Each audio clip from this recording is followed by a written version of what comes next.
All right, guys, welcome back to another episode of Porch Talk. This is going to be a round one playoff preview coming up this week, but we also got two great athletes from Twin Valley High School getting to join us tonight. We got Brayden White and Isaac Main is with us. We tried to get this interview in, I think, last week. Scheduling kind of went off a little bit because I had an emergency, but that y'all ended up playing on Thursday, so we couldn't do it Thursday, so we're getting it done this week. Um, so thank you guys for coming on. How y'all been? Pretty good. Been doing all right. Yeah. I'm telling you, I told Jamar before I got on here that I'm going to be stumbling in this interview because I don't have many stairs in my house, but I fell down every single one of them this evening. Chased my little boy up the stairs. Hopefully it goes well.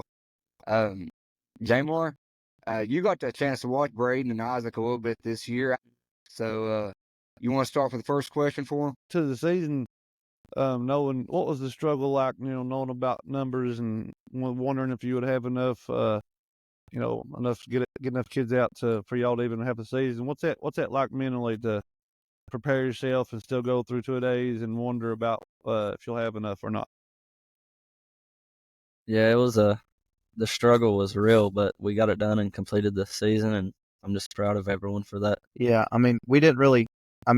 we had a struggle. Obviously, there was like a lot of people that didn't want to show up to practice because of the losing season and the struggles that we were having. But I'm proud of the people who stuck with it and continued to go.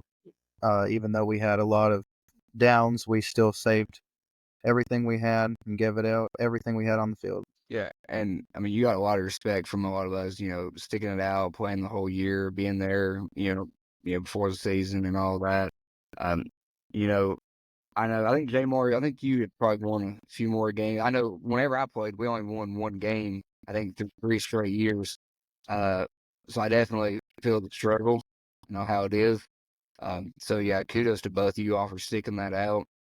I think a lot of that too is kind of, I know at least for me, like the way I was brought up, and I know just playing through Little League and stuff like that, you kind of get this mentality instilled in you and this culture. So I want to talk a little bit about like when y'all fell in love with the sport. If you care to bring us back a little bit to your childhood. Well, I've played my whole life.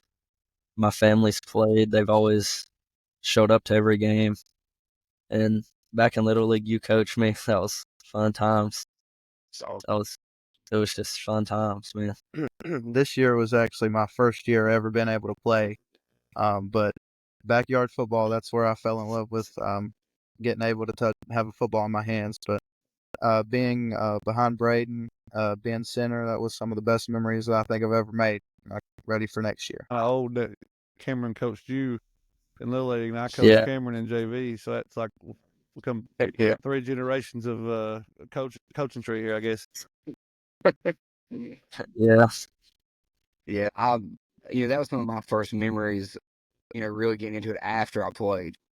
Those are very fond memories, getting to coach you and coaching alongside your dad too. So I didn't want to give your dad a shout out, Ron there. He helped me tremendously. And if I'm ever fortunate enough to get back into coaching, I think your dad is going to be one of the big reasons why that I still want to do that, because he was such a great help to me. I always just was so open to just for suggestions, let me just suggest things, not knocking me down. I think me and him was a good team. But all that to the side, what are some like athletes that you all grew up watching that you looked up to? I like Tom Brady. He was a good quarterback. Running back wise, I like Derrick Henry. He's my favorite running back of all time. And I like Tyreek Hill. I like some of the newer guys.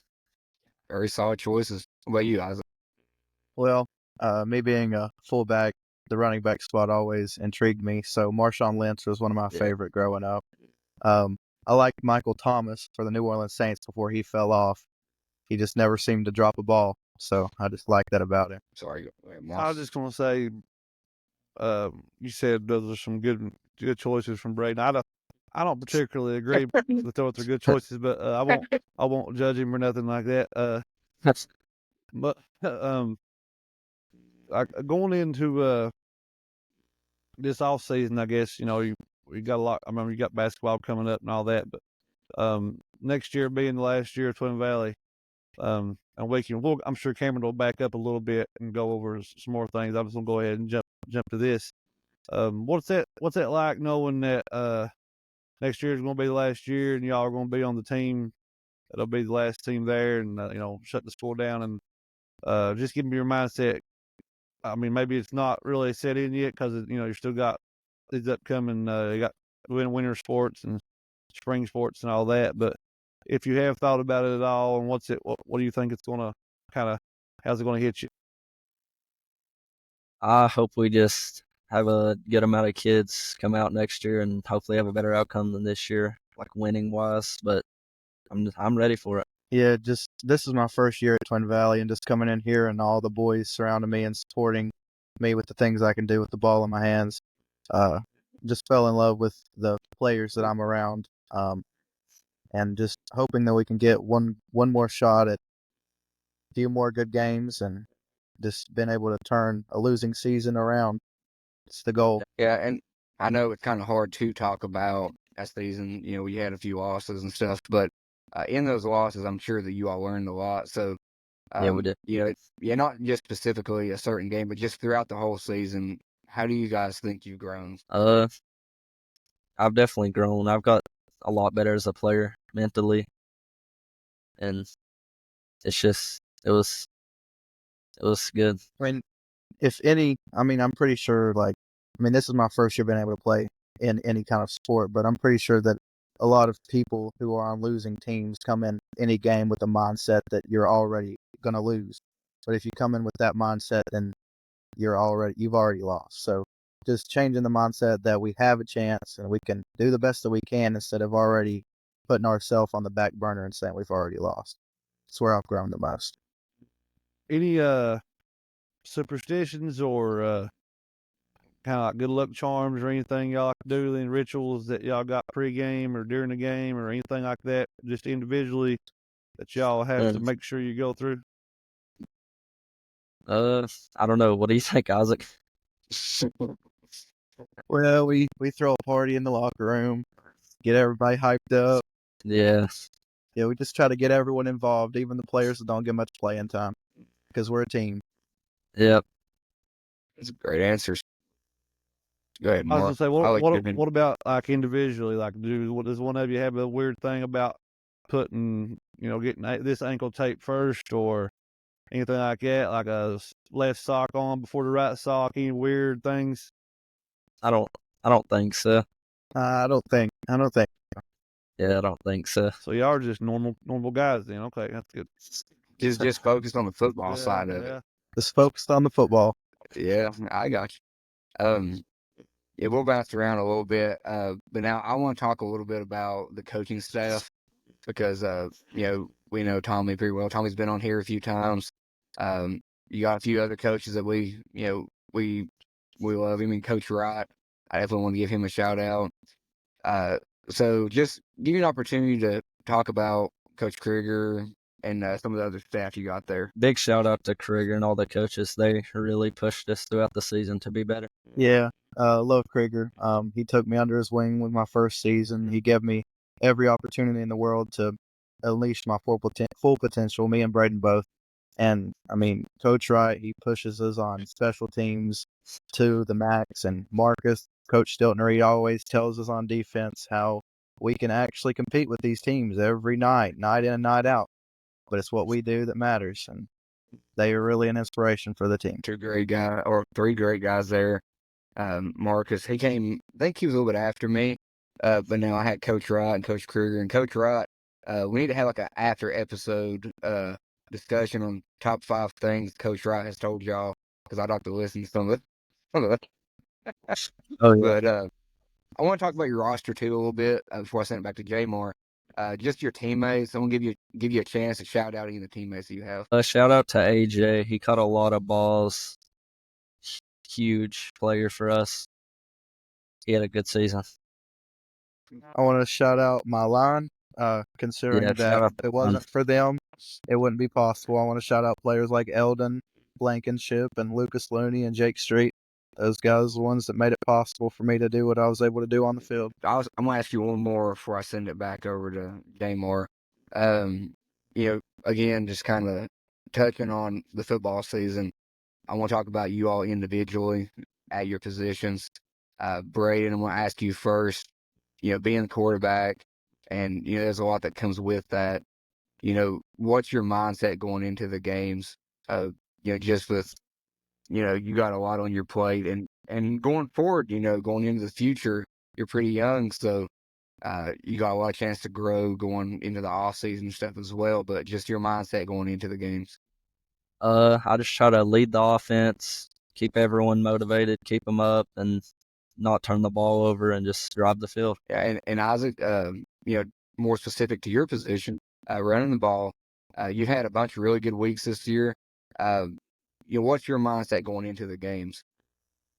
Just focus on what I can do. If I can get an extra yard, I'm going to do everything in my power to get it for the team. And having a good relationship with your line and as well as your quarterback, it makes a big difference. And just focusing on what you can control. All right, same to you, Mark. All right, so you talk about having a party in the locker room. This is a question for the team aspect and individually, your each of your preferences. But as a team, what are y'all listening to music-wise in the locker room? It's a big variety. I'm not gonna lie. I don't know. What do you think, Isaac? It's a lot. Yeah, I mean, depends some what. days. Yes. Some days we can go from listening to white girl music to Metallica. So it's just a variety. Individually, say you're just working out alone or just anything, by yourself. What do y'all like? AC/DC. It's Metallica. Metallica. Okay.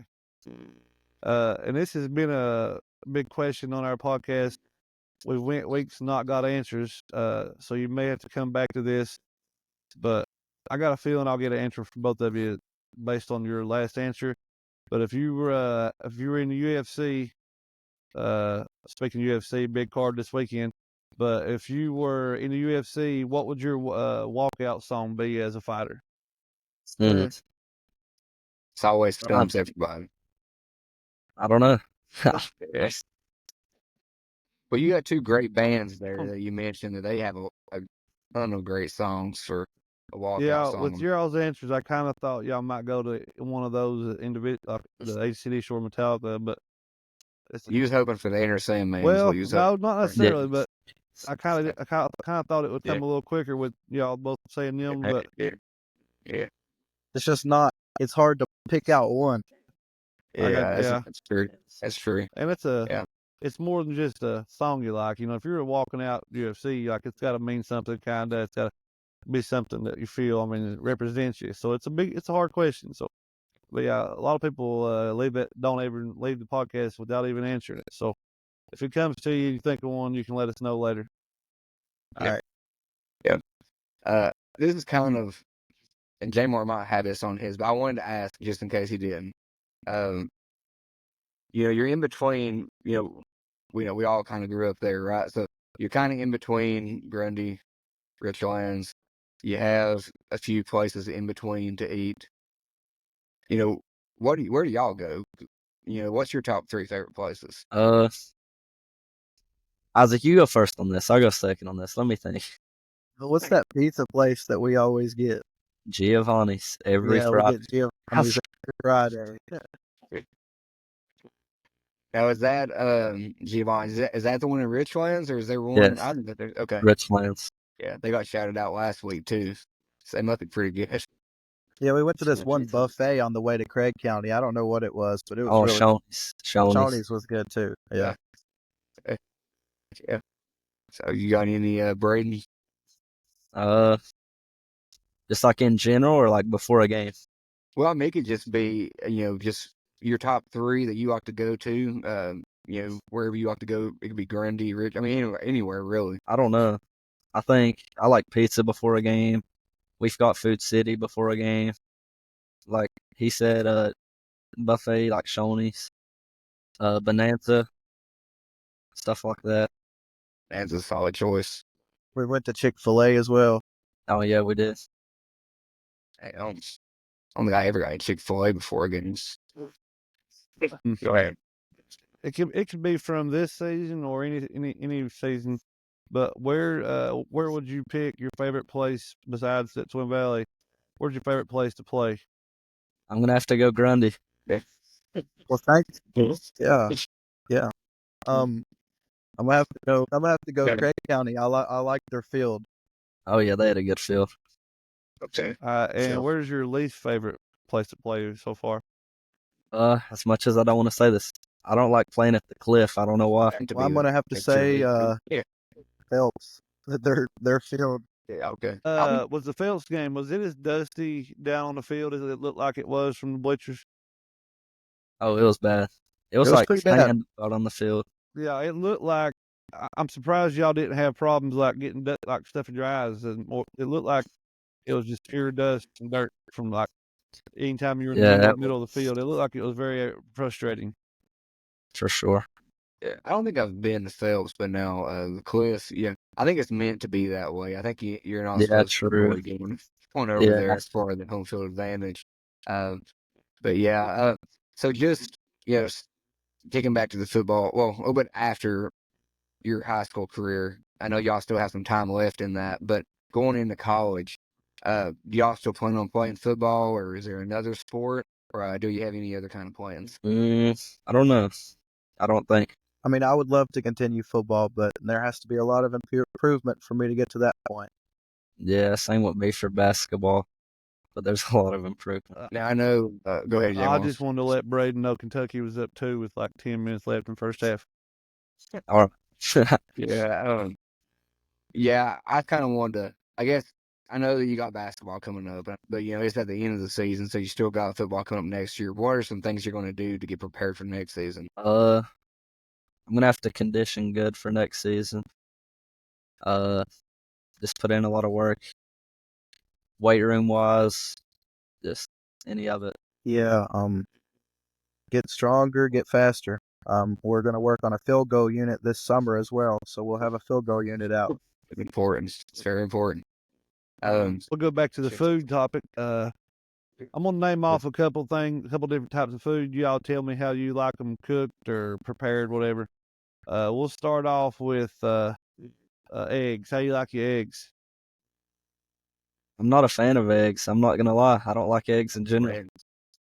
That's a terrible answer, Brayden, but go ahead, Isaac. Scrambled. I like them scrambled. That's a good answer. Good answer. All right. How do you like your steak? And if you say you don't like steak, we're going to make you leave the podcast. I love steak. That's my number one thing. I'm going with medium. I like it cooked medium. I like mine medium well. Okay. Favorite kind of ice cream? Chocolate. Original chocolate. It's got to be chocolate for me too. Yes. All right. And we had a discussion in our friend group here recently on a little group chat.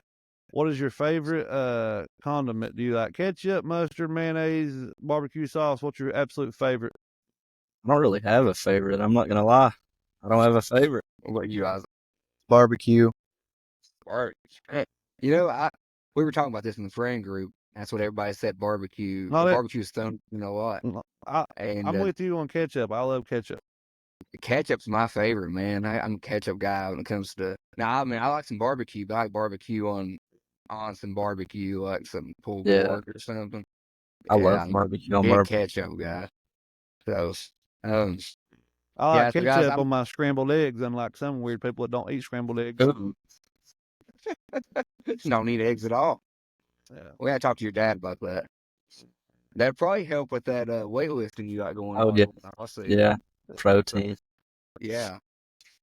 Well, guys, I'm really thankful. Do you have anything else, Jay Moore, before I send to the last question? I could talk to Brayden all night about how all these answers of his are just terrible, but Tom Brady don't like eggs and whatever else he talked about. But no, I'm just kidding. No, I appreciate y'all coming on, fellas. It's been fun. Thank y'all for the opportunity. Yeah, thanks. Coming from, I know how, some people look at Twin Valley's records and stuff, and granted, it's not been a successful program continuously. We've had up years, some years, and but on the on average, it's more of the downside, even as far back as when I played. But for you all here the last few years, especially, it really is a testament to your love of the game to continue to come out with the numbers and keep showing up every week. So I just want to tell y'all, I'm proud of y'all for doing that week in, week out. Keep your heads up, and looking forward to watching you next year. And good luck in any sport you're playing this spring or winter. And like I said, we appreciate it. But I'll throw it back to Cam one more time. Yeah, and guys, can't really say anything better than what Jamar just said. I kind of echo the same thing. Isaac, I haven't got a chance to get over and watch you play yet, and I'm gonna make up for it next year. I actually had planned on going to last week's game until it got rescheduled. But Brayden, I've seen you play since you was real little, and so it's awesome now, to see you up there in varsity, and I'm just excited to see what both of you guys do going forward. But and also before I ask you this last question, if there's ever anything, we're close by. If there's anything you ever need from us, you just give us a holler. We'll try to help out best we can. But we always end our interviews with this last question. Hang on, and before I get into that real quick. Sorry, I didn't want. Yours is better, like a serious question. I'm on one more funny one. Go ahead. This is just for Brayden. Are you better at basketball than your brother? Absolutely. Okay.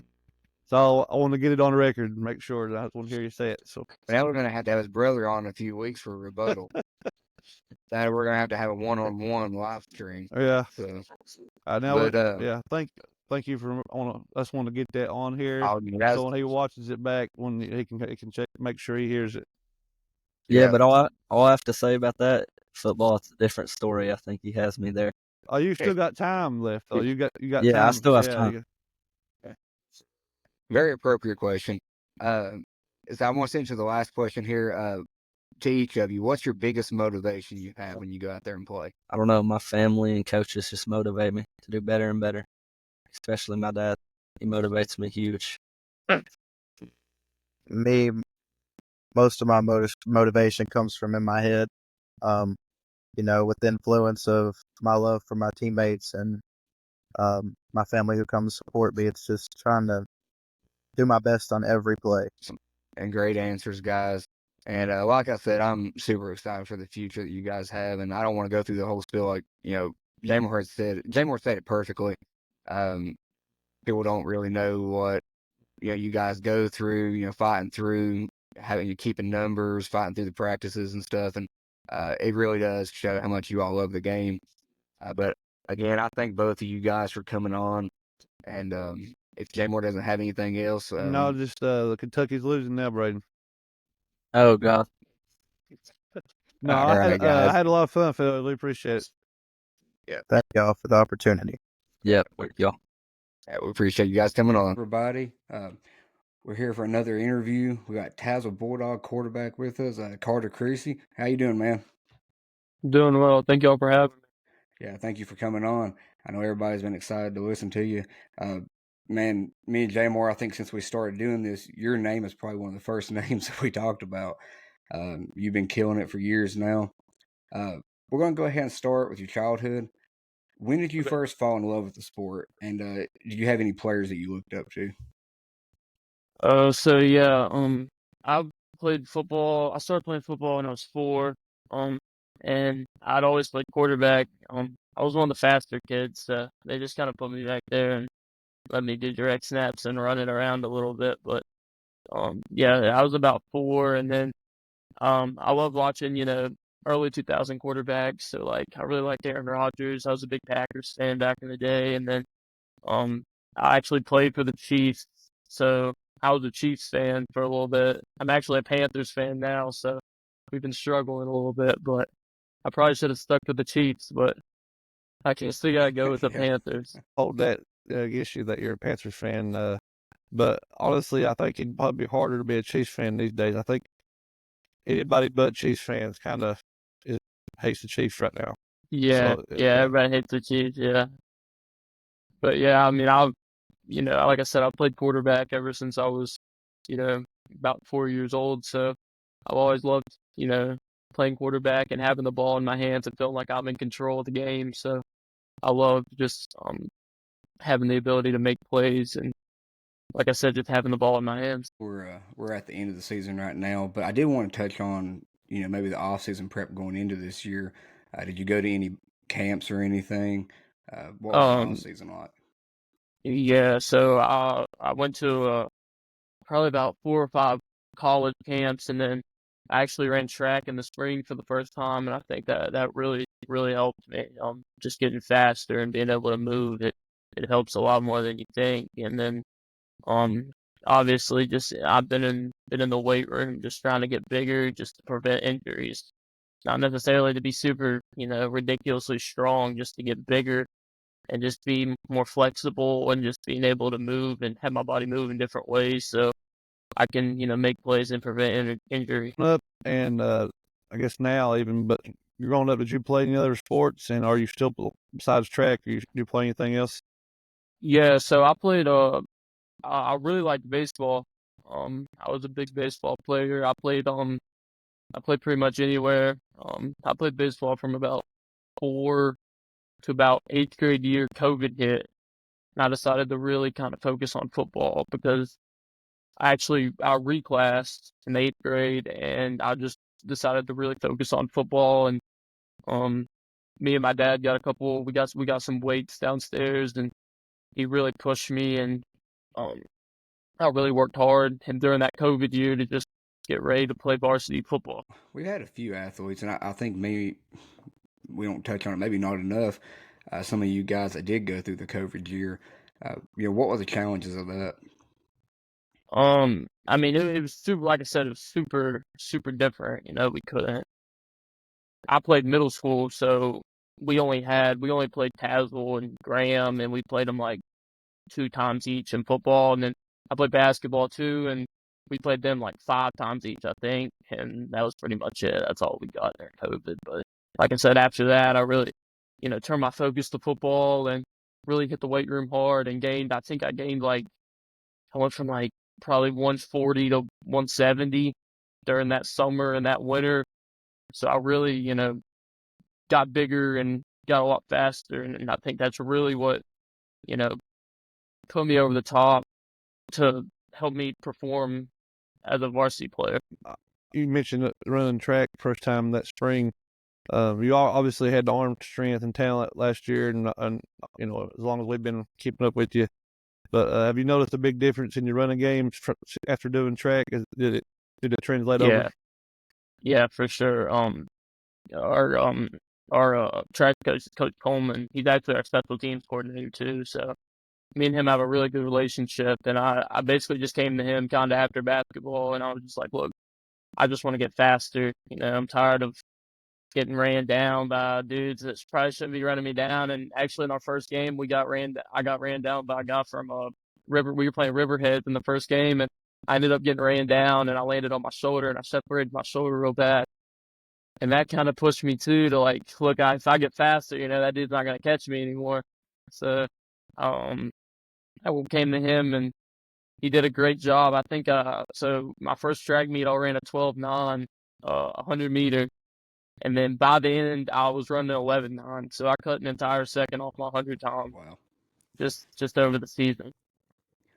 That's very impressive, and kind of speaks to your work ethic, but also his knowledge too. He doesn't like his way of doing. Yeah. I want to talk about the season a little bit. I know there's been some highs and lows, but just give you an opportunity to kind of talk about, how much you all have grown from the beginning to the end.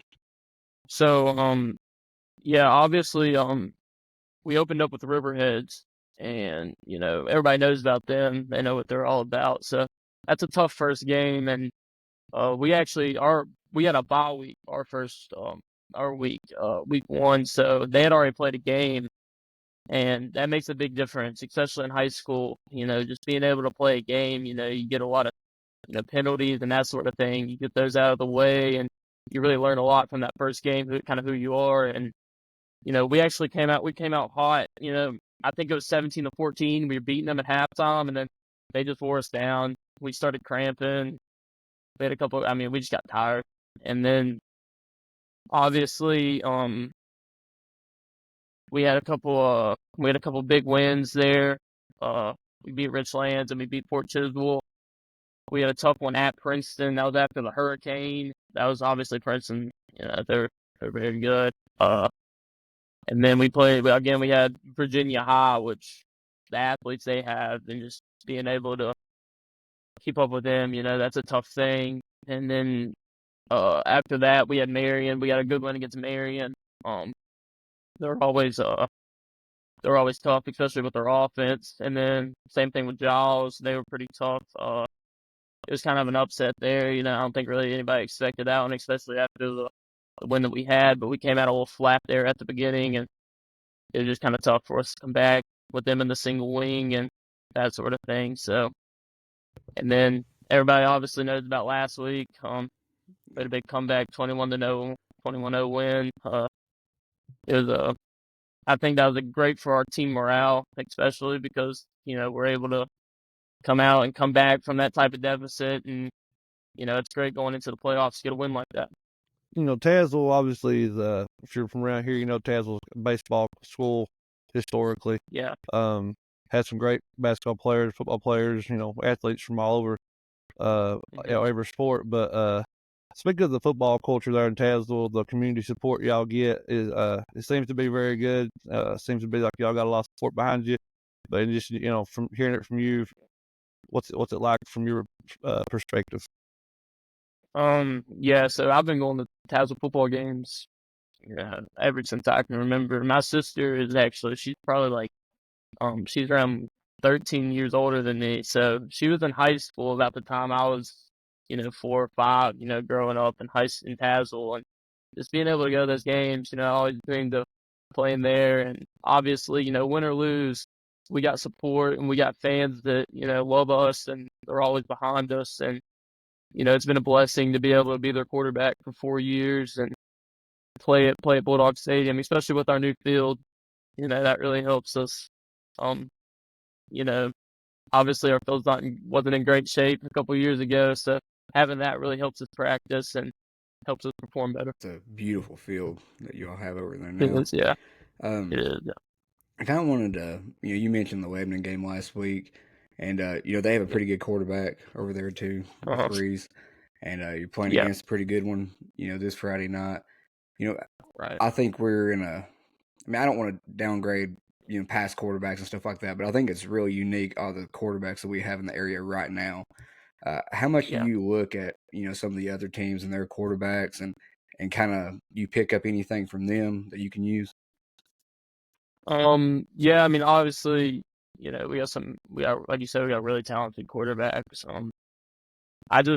Honestly, I try to go out there and I play my game. I try not to think about really who I'm playing against or, obviously people are going to talk and I'm going to hear about all that, but I really just try to, I really don't try to put that unneeded pressure on myself. I really just try to go out there and do the best I can to help our team win and hopefully and make plays that help our team win as well. So I really not try to think about that too much. Obviously, people and everybody talks, but I try to go out there and help our team win. I'm kind of going to go off of topic a little bit.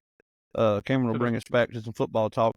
And this is kind of football related, but not so much as your season. But in your time at Tazewell, where is your favorite place to play and your least favorite place and why? Okay. Actually, okay, I'm gonna cheat a little bit. I have two. I love playing at Richlands. Richlands has been it's always a good atmosphere, and I kind of like going in there, and it's good time. Sometimes it's good to be the villain and go in there and be against everybody. There's nobody in that stadium who wants us to win, and I kind of like that. Especially, it's always packed out, and it's always a good one. And then last year, I really liked the Union. I loved playing there. Obviously, I heard about it, but honestly, I didn't really believe kind of what it was about and all the holler, but they were right for sure. There was times where we couldn't hear. Our center couldn't hear the clap. It was I'd never played in an environment like that. And then probably my least favorite place to play. Let's see. I'd probably go. I'd probably Riverhead, or no, sorry, Giles. Probably Giles. I never played there either, and I'd heard about the train horn, and they walked in. They walked in and they played it for about 5 minutes, and I was like, everybody's ears were ringing, and it was just, I don't know, it gets pretty annoying especially after they're scoring. That's the last thing you want to hear is that train horn going. But yeah, probably Jaws. I guess they've always had horns and stuff around like the local schools, but I swear it seems like it's like came back over the last few years. And Yeah. yeah, I mean, some of the games we went to this year, sometimes it's been Uh-huh. overused a little bit, but Yeah, funny story about Jaws. So we played them at home last year, and I don't know. I think they played it for like maybe a minute, and somebody went up there and told them they couldn't play it. So that probably yeah, that probably kind of made it worse for us this year, and they probably played it a lot more because of that too. yeah, that's probably true. But I mean, you can't. Yeah. I mean, you can't allow that at your home stadium. Okay, Right. Yeah. can't blame you there. I want to talk about the roster and the coaching staff around you. I want to start with the coaching staff. Just your thoughts on your head coach and some of the supporting cast you got there. Okay. Yeah. Obviously, Coach Harris. He's kind of ever since I was in 8th grade. He was allowing me to be around the high schoolers. He even during like it was COVID year in 8th grade. Even around then, he allowed me to get some reps and just work with the older guys. And we went to a couple 7-on-7s, and I threw against some older guys too. So I think that he's really helped me, and just recruiting wise and everything like that. He's been my go-to guy. Same thing with Coach Dudley. He's our quarterback coach. He's done a wonderful job with me and just basically teaching me, basic everything I know, just from footwork to, arm angle and arm strength, and just everything that a quarterback should know how to do. He's helped me out with that. And then obviously I got to give a shout out to Coach Young. He's our offensive line coach. Obviously without them, we wouldn't be able to do anything on offense. Shout out to those guys, putting in the work every week. It's kind of a two-part question. Talking about music. This is kind of we do this every week. What do you all got playing in the locker room or on, wherever you're working out as a team? What do y'all got going? And for you personally, if you're just by yourself, what do you like listening to? So normally, we just got, we're pretty basic. We got the, the rap, the hip hop type music. And then for me before the game, y'all are gonna think I'm crazy, but I really enjoy Bob Marley. So I love what he stands for, and I mean, it really calms me down. Obviously before a big game, there's a lot of nerves, but just everything that he stands for in his music, it's super calming, and it really calms me down, believe it or not, especially on the bus, going to a game. It just kind of gets me away from everything. It just helps me chill out. Surprised about some of how we're not surprised, because we've had some different answers that we didn't expect. So I'm not a bit surprised to hear something like that. That's a good choice. Yeah, thank you. Yeah, it's definitely a great choice. I think we've had Frank Sinatra straight one time. I think yeah. Yeah. We've had a wide variety of for sure. Yeah, I'm sure. Yeah. Yeah, it's been wild. Kind of going back to the the group around you. We'll talk about your teammates. Give you an opportunity to kind of shout out some of your teammates. Okay. Obviously, I'll start with my offensive line. Just there, we shuffle them in and out, but we got Gabe Beavers, Trevor Portal, Caleb Bowman, Isaac Muncie, Malachi Sessoms, Jakeem Beavers. Trying to believe anybody out, but I think that's all of them. And then obviously, everybody knows about Logan. He's kind of my go-to guy. We've been together all 4 years. And then obviously Cole Price had that big catch last week. In the overtime thriller. Obviously Reese Mullins, he plays tight. He's kind of tight end, and he lines up in the slot a little bit. And then he's been with me 4 years too. Walker Patterson, he just, believe it or not, he just started playing football 3 years ago. So his brother Brody, he's at VMI now playing slot wide receiver. So he's very talented and he's a great guy. He's a normal slot wide receiver. He's super reliable, runs great routes. So he's great to have. And then um Chase McDonald, that's actually Logan's little brother. Y'all hear more about him in the next 3 years for sure. He's had a great freshman year and he's very fast, very very athletic. He's very shifty. So just those guys. Just want to give a shout out to them, especially for helping me this 4 years and get the numbers and putting up the amount of points we have. I made a mistake here with the music. I meant to ask you this with that.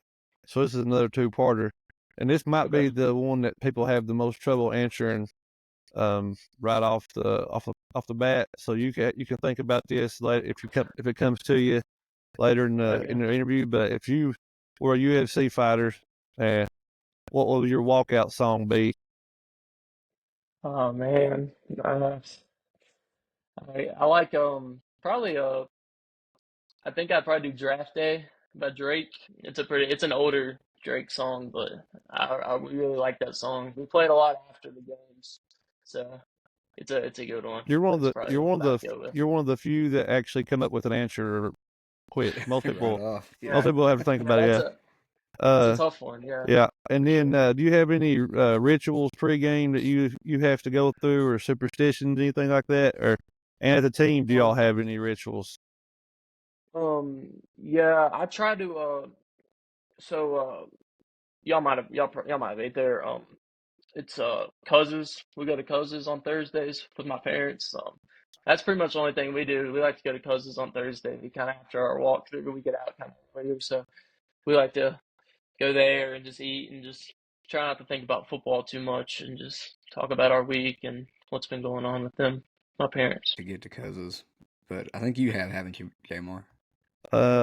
Once or twice. It's been a really long time though. Yeah, I need to hit it up. I've heard great things Yeah, about it's pretty it. good.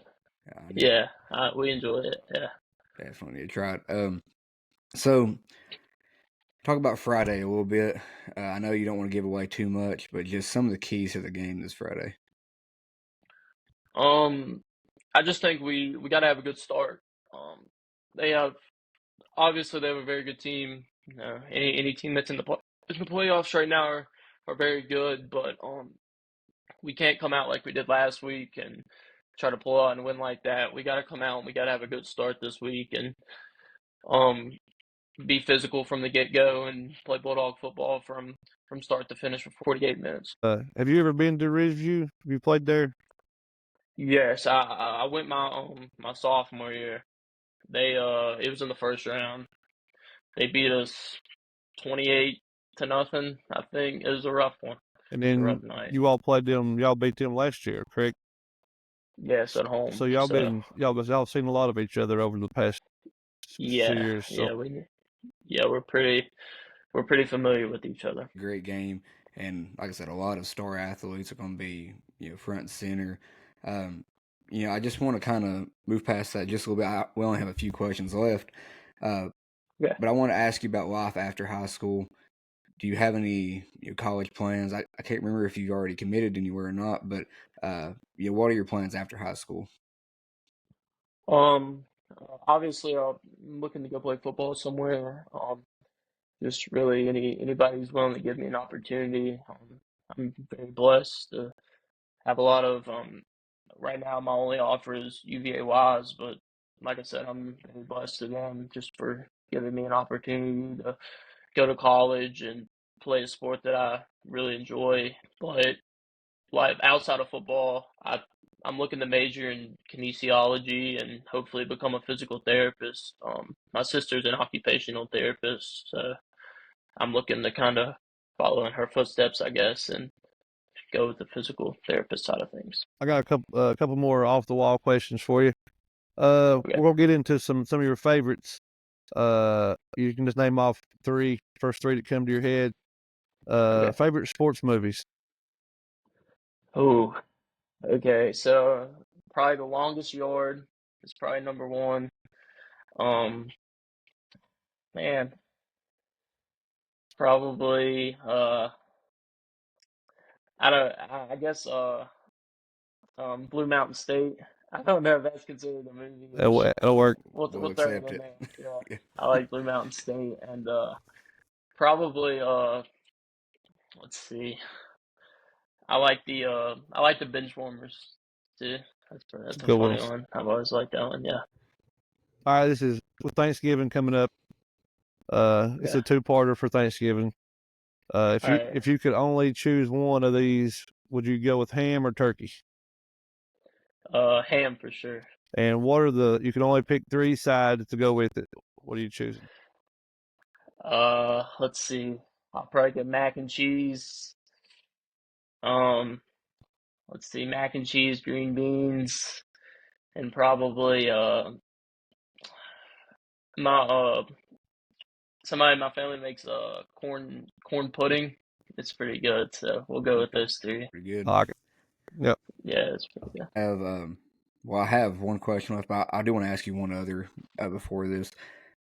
At the top of Virginia in a lot of passing categories, you're at the top of completions in Virginia, and several other categories. You're in the top 10. I know the season isn't over yet, and I think you have a lot going forward. If you win this week, you got plans going forward in the playoffs. But have you had a chance to just sit and reflect on your career yet, and in all those records? No, I like you said, I really just trying to think about it and just trying to take it one day at a time. But yeah, obviously, it's a tremendous honor to be able to, do some of those things. And like I said, that's a big tribute to all my offensive linemen that's helped me. And without I feel just as safe sitting in that pocket as I do sitting right here. With them, protecting me and me being able to make throws. And then obviously my wide receivers, catching passes, making terrific plays, especially catch after the run and just run after the catch, sorry. And then them guys being able to make plays for me. I ain't got anything else for you. I know Cameron's got one more question, but before he gets to his, I just want to tell you from me, I'm sure Cameron will say this before he gets done, but we appreciate your time and coming on, man. And we followed you and been kind of amazed at the numbers you put up and all that, and we're looking forward to seeing how this Friday goes. Wish you the best of luck, and for me, we appreciate it. But yeah, I think Cam's got one more for you. But yeah, good luck. I don't know when y'all play, Friday or Saturday, but best of luck to you. Thank you. I appreciate it. I appreciate y'all getting me on here. I think it's Friday. I think it's 7. It maybe 7:30, but I'm pretty sure it's 7. So it should be good. And I just want to kind of echo everything that Gamar said. We don't really do player of the weeks as much right now because a lot of teams or a lot of podcasts and stuff around here do them. But when we were doing them last year, I think you might have been our first or one of the first ones we ever done. So it's definitely, you're one of the people we wanted to get on for a while now. And I think it's just kind of worked out in the right time. So yeah, it's a huge honor for us to have you on. I'll finish with the last question we have for all of our guests. What's the biggest motivation that you play with? I'd probably say my biggest motivation is Jesus Christ, my Lord and Savior. He, like I said, without him, I can't do anything. I'm not a football player. I'm not an athlete. He helps me with everything. Everything I do is through him. So, yeah, he's probably, the reason I do everything. The reason he's the reason I get up in the morning. He's the reason I wake up in the morning, and he gives me the ability to play this great game that I love. And, like I said, without him, I'm nothing. And a great interview, man. And like I said, we appreciate you coming on, and best of luck come Friday. Thank you. I appreciate y'all having me. Welcome back, guys. We got Grundy head coach here, Keegan Bartley, coming back on the show again for a second time. Thank you, Coach, for coming on. Well, thank you. I appreciate y'all having me again. Yeah, if anybody that's listening, if you haven't, watched our preview for this season, Coach Bartley was on there, dove into, a little bit about how he got started up with coaching and some of that. We're going to kind of touch on the season now that we're, in the playoffs. We're going to touch on that as well as talk about the matchup that's coming Friday night. I'm going to go ahead and start out. Coach Bartley, just, this season, I think y'all had a great year. Beginning of the year, you had a few losses, but there was some really good competition. So just, looking back on the season, where do you guys feel like you've grown? The biggest growth is probably in physicality. Like you said, there were some tough losses there at the beginning. Our front of our schedule was loaded with a little bit more harder teams with Ridgeview and Tazewell and Carroll County. So after playing those tougher teams, the physicality for us ramped up going into at the end of the season. We got a great compliment from Wise Central from one of their coaches saying that we were the most physical team they had played this year besides Ridgeview and Union. So when you play Wise Central's schedule and we get that kind of compliment, I think that was our biggest growth as the season went. Only a good compliment because, like you said, they've played some physical teams in that 2A, especially in particular that district. But I said early on, I think y'all were 0-3, 0-4 maybe, I can't remember. But I told Cameron, I said, that's the best 0 and whatever y'all were. That's the best 0 and whatever team that I've seen, in a long time at least. And I always knew y'all were going to, kind of get out of that part of your schedule. And you dropped the close one to Tazewell. You just been kind of on that verge, and now y'all are finally picking up those wins. As a coach, is it, you're playing tough competition, but does it kind of get a little frustrating and a little disheartening when you're looking at your record that early on, but knowing you got a chance to still add wins, or do you always know in the back of your head that, as long as we keep doing what we're doing, you'll be fine? As a coach, it's not so much disheartening, but I'm worried about it being disheartening to the players. We actually had, because it's the same schedule we had last year, we actually had the conversation at the beginning. So actually, I think it was the week before we played Patrick Henry last year. I was straight up with the guys. I was like, there's a chance that we start out 0-5 and we finish the season 5-0. And that didn't exactly happen like that last year, but that was the outcome. That was the final record. And then going into this season, I just wanted to improve upon that, whether that was going 5-5 again and winning some playoff games or picking up an extra win in the regular season. And we were fortunate enough to do that, go 6-4. And Carroll County had a lot of kids sick. I'm not saying the outcome would have been different because they're tough, they're physical. Tazewell was one that we let get away from us and trying to battle back against PH. So 6-4 with the possibility that we could have finished 8-2 if the ball would have bounced correctly is definitely something the kids should be proud of because I know I'm proud of it. Yeah, definitely. And, I know we can see a lot of improvement, definitely with the players from beginning to end, how they've grown up some, just in the football aspect. But, you still being a pretty young coach, where do you think that you've kind of grown from beginning to end, some of the stuff you figured out? The biggest thing is I'm way more comfortable. It's whether that is in leadership or the speaking aspect or even football knowledge, X's and O's, right? Like we went to a coaching clinic in Athens, Georgia. So we were at Kirby Smart and all those, all those phenomenal guys. Maybe the number one is when you overall number one program in the country. And while we were there and coaches were talking to us, and I had these thoughts in my head like, well, this is what, you should do in this situation. This is what you can do in this situation. And then sure enough, their offensive coordinator pretty much said what exactly I was thinking. So I was, hey, this is kind of reassurance that I know what I'm doing. So when I got that confidence, the speaking, the leadership kind of grew, more comfortable in all aspects of it. And hopefully that just continues to grow into next year too. I want to get to, where Coach Plymel left off and some of the other great coaches, Coach Rowe, Coach Ward, anybody in Buchanan County history who's comfortable being a head coach, I want to be at that level.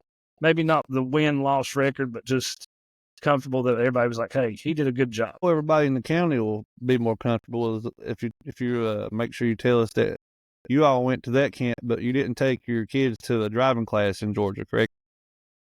No, sir. Okay. Yeah. That was because we don't, we like you bringing back the Kirby Smart stuff, but we don't need, the other part. Yeah. It's a different world down there too. He's definitely got his hands full. I'm thankful that I have not had to deal with any situation like that, and I hope I never do. Definitely. Me and Cameron were at the Patrick Henry game. One of the most entertaining games that I've watched.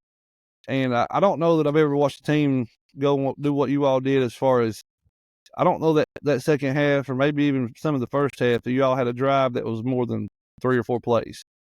Y'all were just scoring first, second play. But when I seen that, I was like, I kind of knew, I was like, they have a really good chance to really make it, go deep in the playoffs. Was there some momentum after that game, even though it was a loss?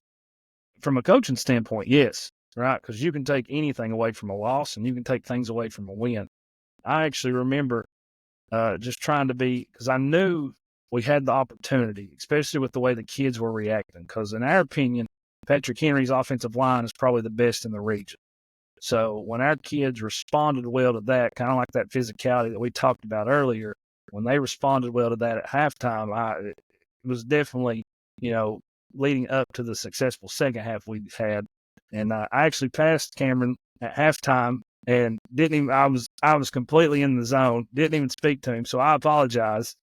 You're good. But yeah, and kind of like you said, the offense from the second half of the PH game, even throughout the season, has been clicking really well. At one point against Wise Central, we had ran 9 offensive plays and 4 of them were touchdowns. We scored on the 3rd play of the game. The 2 weeks before that with Marion and Tulsa, we scored on the 1st play of the game.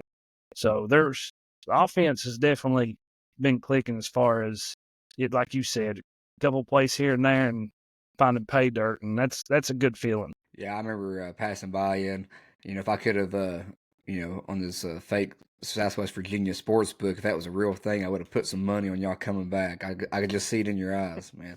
Yeah, I was a little focused when we passed. Yeah, you're good. That game, and as well as many others, we saw Logan just step up and take over the game. You talked about him beginning of the year, talking about how he was one of the best, well, probably I think the best athlete in Southwest Virginia. I think I remember right, and I think he's proved you right. I think he's played great all year. What has he meant to you this year? And we're going to get on some of the other players just in a second, but just Logan specifically. Well, we asked Logan to do more than anybody should ask a high school kid to do, because we put him on defense. We put him against whoever their best receiver is. Offense, he's got to know all the checks. He's the one that touches the ball every play, whether he's running, throwing, whatever the case may be. So we go as Logan goes. There's definitely some games where if Logan doesn't play, the outcome may be different. So we're fortunate to have him, and he's actually, a threat to take it to the house, kind of like we talked about. He's a threat to take it to the house every time he touches it. That's not always the case, but it is sometimes. Yeah, I was just going to touch on a few of the other guys. We also had Carson on this year. He's my cousin, and I think him, Gordon, I think's his name, right? Another one of the backs y'all have, and Taylor. Just every one of them seems to fit perfect. It's almost like you look like a basketball team, and you have all these different roles for each other. And your offense or your team in general, they seem to have that just down pat perfect.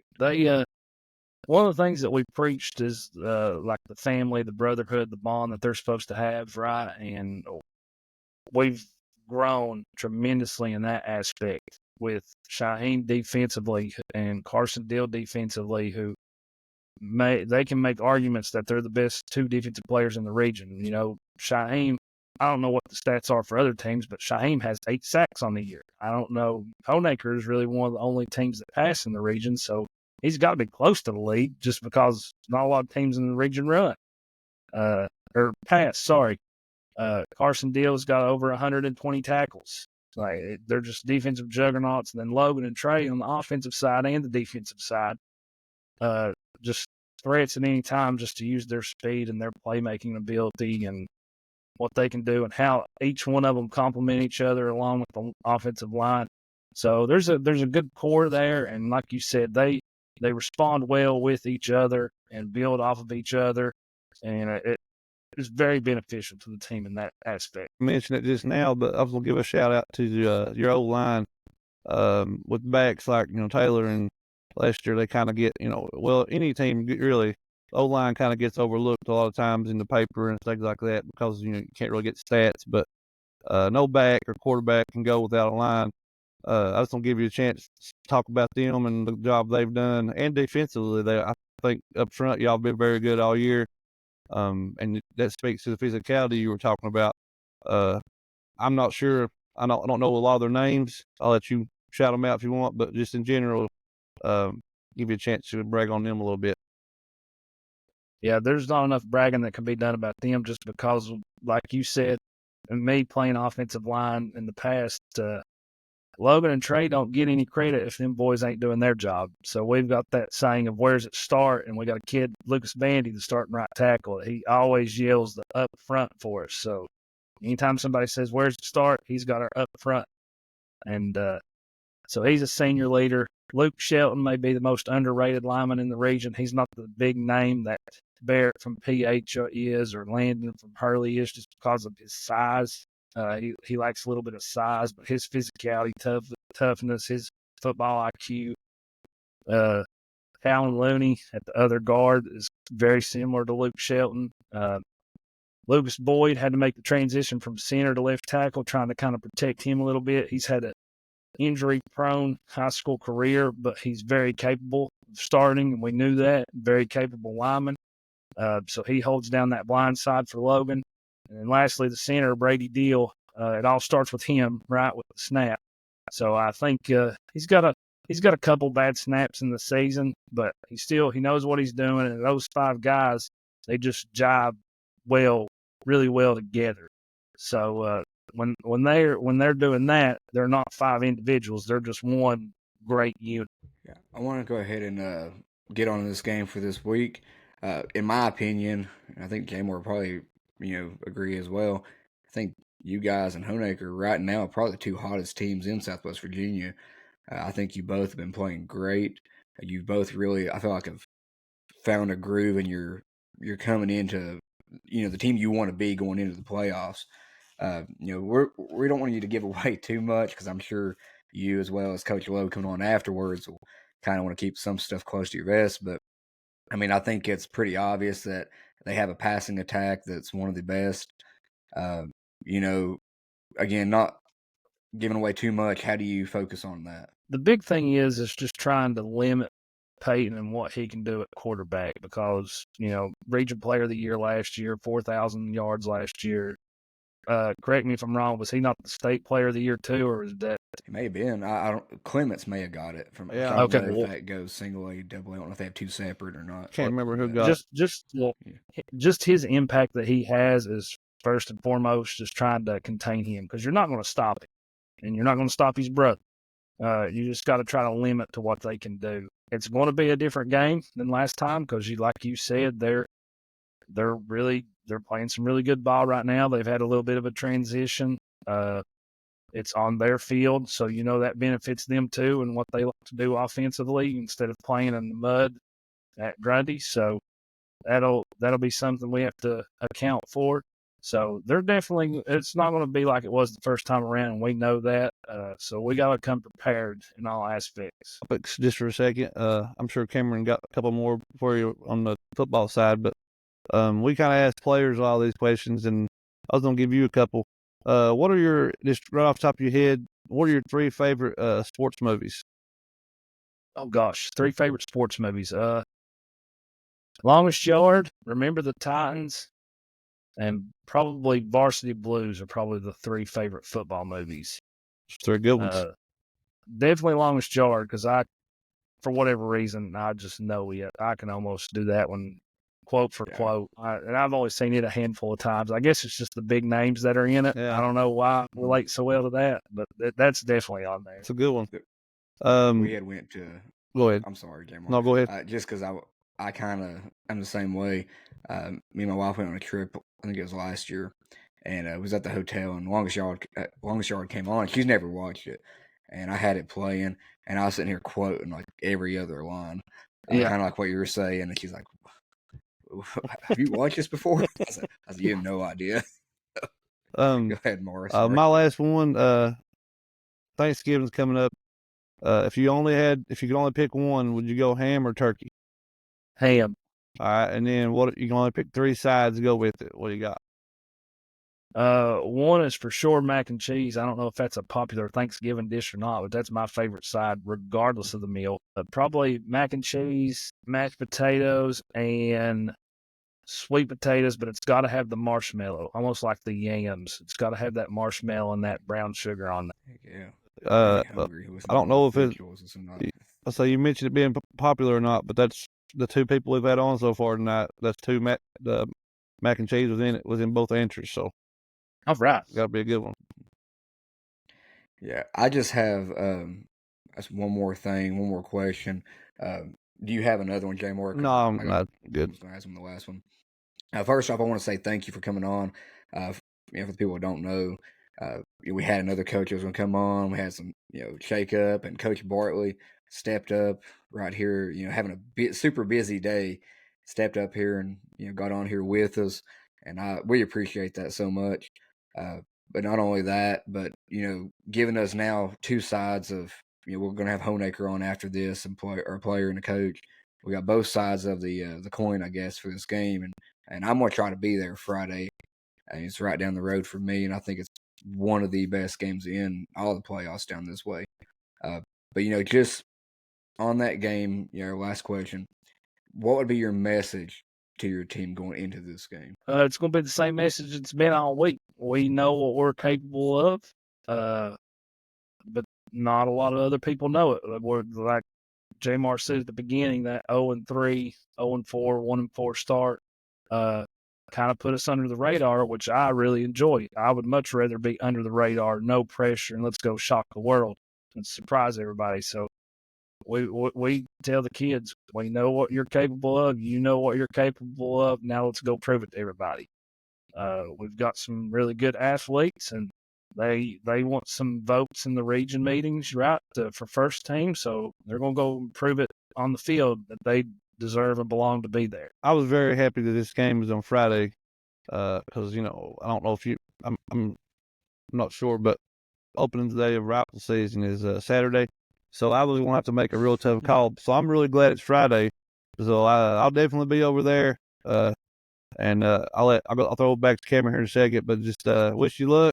I cannot wait. I think it's going to be a great game. And if y'all win, I think you have a good chance to anybody of winning the region. So you and Honaker both. I mean, the winner of this game has a great shot. So I think it's going to be a great one, and we're looking forward to it, and wish y'all best of luck. I appreciate it. Thank you very much. Yeah, just echo kind of what Jay Moore was saying, man. Wish you the best, and again, thank you for coming on, and we'll be there Friday. Sounds good. Tell Coach Lowe I said good luck. We'll see him in, and I'm glad it's on Friday too, just because high school football is Friday night lights, and it don't get any better than that. Now it's playoff time, so we're excited, and I hope they're excited. Like you said, I'm expecting a good game. Yeah, we appreciate it, Coach. No problem. Thank y'all. Y'all have a good night. Come back, guys. We have Honaker's Jaxson Dye with us, and we got Honaker's interim head coach, Aaron Lowe, on with us. How you guys doing? All right. Yeah, absolutely. Doing great. And thanks for having me and Jax on tonight. And we look forward to it. So, Jaxson, we're going to start off with you first. When did you first fall in love with the sport? And do you have any athletes that you looked up to? I started late than most of my peers. I started in 3rd grade as I really took up football. But ever since then, I loved it. I loved watching high school play. I loved every aspect of the game. I liked watching Trevor Dye. He was he was a running back in high school when I was younger, so I really looked up to him and strived to be as good as a running back as he was. And I'm going to send one to Coach here. For the ones that don't know about your coach, just a very brief summary of your coaching career. Yeah, absolutely. I graduated from Yeager High School over in West Virginia, and graduated college, played football at Concord University. Spent about 12 years coaching at Richlands. Coached under Coach Mance and Coach Tarter and Coach Wells, and was a head girls basketball coach there also for 6 years. So, and then been at Honaker the last 2 years. This is for Jaxson starting off, and Coach, you can follow up. Growing up, did you play any other sports other than football? And currently, do you still play anything else?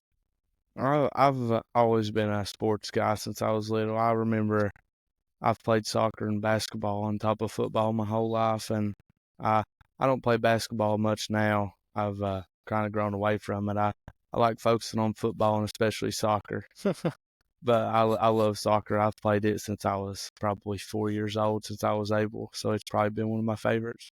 Yeah, Jax can do anything.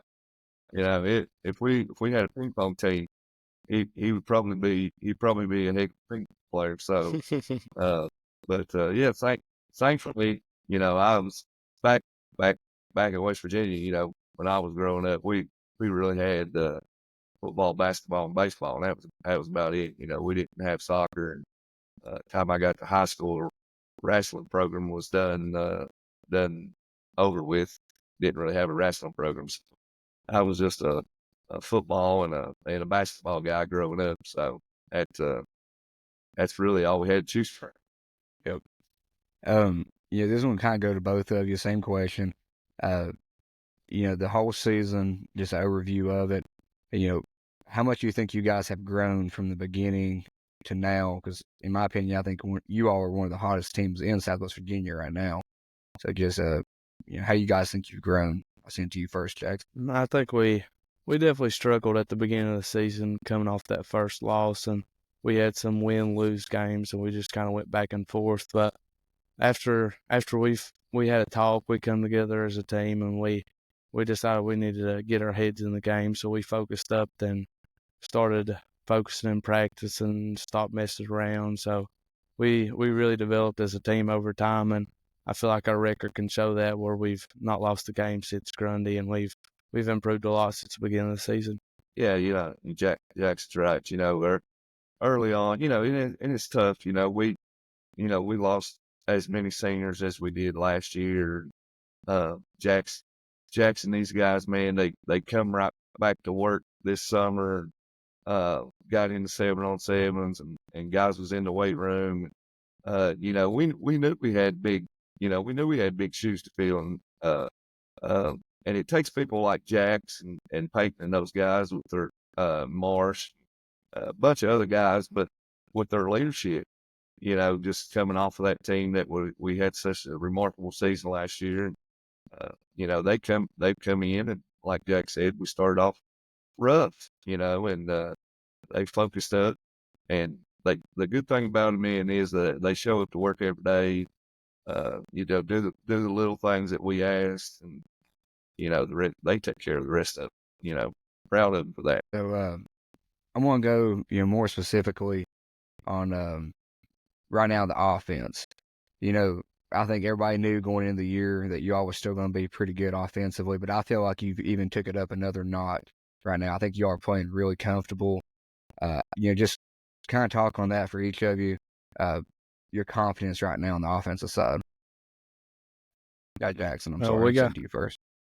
We got some good confidence going right now. I mean, we got a good quarterback, Peyton. He can really scan the field and figure out who the best person to throw the ball is to, and we feel very confident in our offense, and not just throwing wise either. I mean, we got some good running backs like Marsh and Malachi Gilbert. Even speak of a name that isn't heard much, he's a good little running back. Him and Marsh both.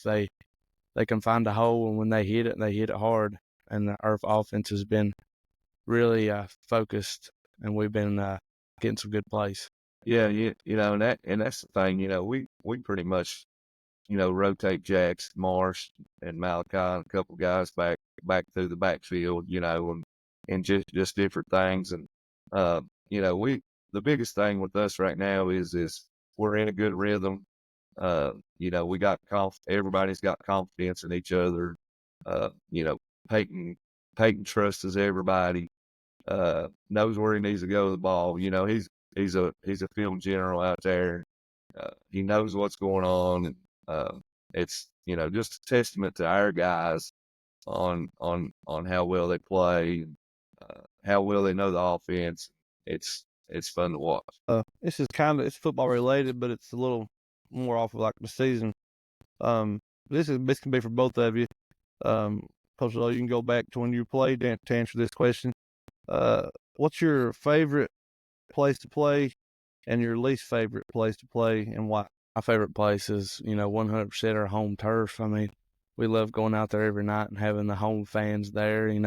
Some of them it's a short drive, so we have pretty packed stands, and they're always there to cheer us on. And probably one of my least favorite places to play would probably have to be Grundy, because the field can get really wet, and it's really hard to make cuts and stuff like that. So you really have to just focus on going downhill instead of doing other football related stuff like trying to make a move and other things like that. Yeah, that's a great question, man. Back in the day when I played, we didn't, and I'm sure the same with you guys. We didn't have field turf or anything like we got nowadays. And for me growing up, it was getting a chance to go to Langley Field and play in Charleston. Back then they had AstroTurf, and they was the only place around that had anything like that. And I can remember when I was in 8th grade and was in middle school, we got a chance to go there and play for the first time. And then when I was a senior and I played in the North-South game, got to go back and play at Langley Field, and that was a pretty cool experience. And then again, when I was in college, got to play a couple times at Langley Field, and it was just one of those things. You thought it was, you got out and you got in the city, and you thought it was you was doing something that nobody else was doing, and that was awesome, man. I just you cherish those moments, and it's always great to play at home, but you love every minute of it. I'm gonna send this one to Jaxson here first, and then I got one on the coaching side of things afterwards for you, Coach. But Jaxson, you do it all in the field. You catch the ball, you run the ball. What's your mindset going into the games? And not only that, but do you kind of have a preference? Do you prefer to be in the backfield running or out, out wide? I love both. I love catching the ball and I love running the ball. And a personal favorite would probably be running the ball. I've just always grew up being a running back and running the ball, and I love being able to follow my lineman through a hole, and so we can get a big play out of it, because our linemen right now are great, and they can they can make a hole as big as a Mack truck can drive through. And I love seeing that, and I love having that hole to fill as a running back, and it just fills me with excitement when I see a big hole like that to make a big play, and I can only thank my lineman for that. So, Coach, I think that, you kind of touched on it, losing a lot of seniors last year and having to kind of adjust to that at the beginning of this season. I think that one of the adjustment units anyway was probably the defense. It seemed like that, that unit at the beginning of the year to the way they're playing now. And I'm not trying to say they played bad at the beginning of the year. It's just like you said, a lot of players left, and you had to get used to, working, different unit out there. But, defensively has been a big focal point as far as us watching you guys. And I've been very impressed the last few weeks. And I think in particular, like your blitzes and stuff have been very unique and been, I guess, increased. It seems like you're doing it a lot. So just defensively, kind of, touch on your growth from beginning of the year to now, and just kind of, I don't want to say your game plan because I don't want you to give away too much, but just kind of where you at right now in defense. Yeah, we had to, we come in to this year, and we knew that, we had to be good defense, and the guys had to buy in defense, and defensively was probably a little different than how we played last year, and so we just come in with that mindset, making sure we was getting it done in practice, just technique stuff and the little things that goes a long way. And we did start off rough defensively early on, and but now I think the biggest thing now is the guys has just got more comfortable, know what we're doing, know what we're trying to do, understand what we're trying to do, and a lot of guys has learned how to watch film, how to break down film, do those little things. But at the end of the day, man, the guys, they show up, they get the job done, and the hats all always to them. We just want to make sure we put them in good situations to be successful on Friday night, and they take that mindset all week long so they can make it happen on Friday night. This is for both of you also, and it, obviously coming from a coach's perspective, it might be a little different than players, but you can both answer it.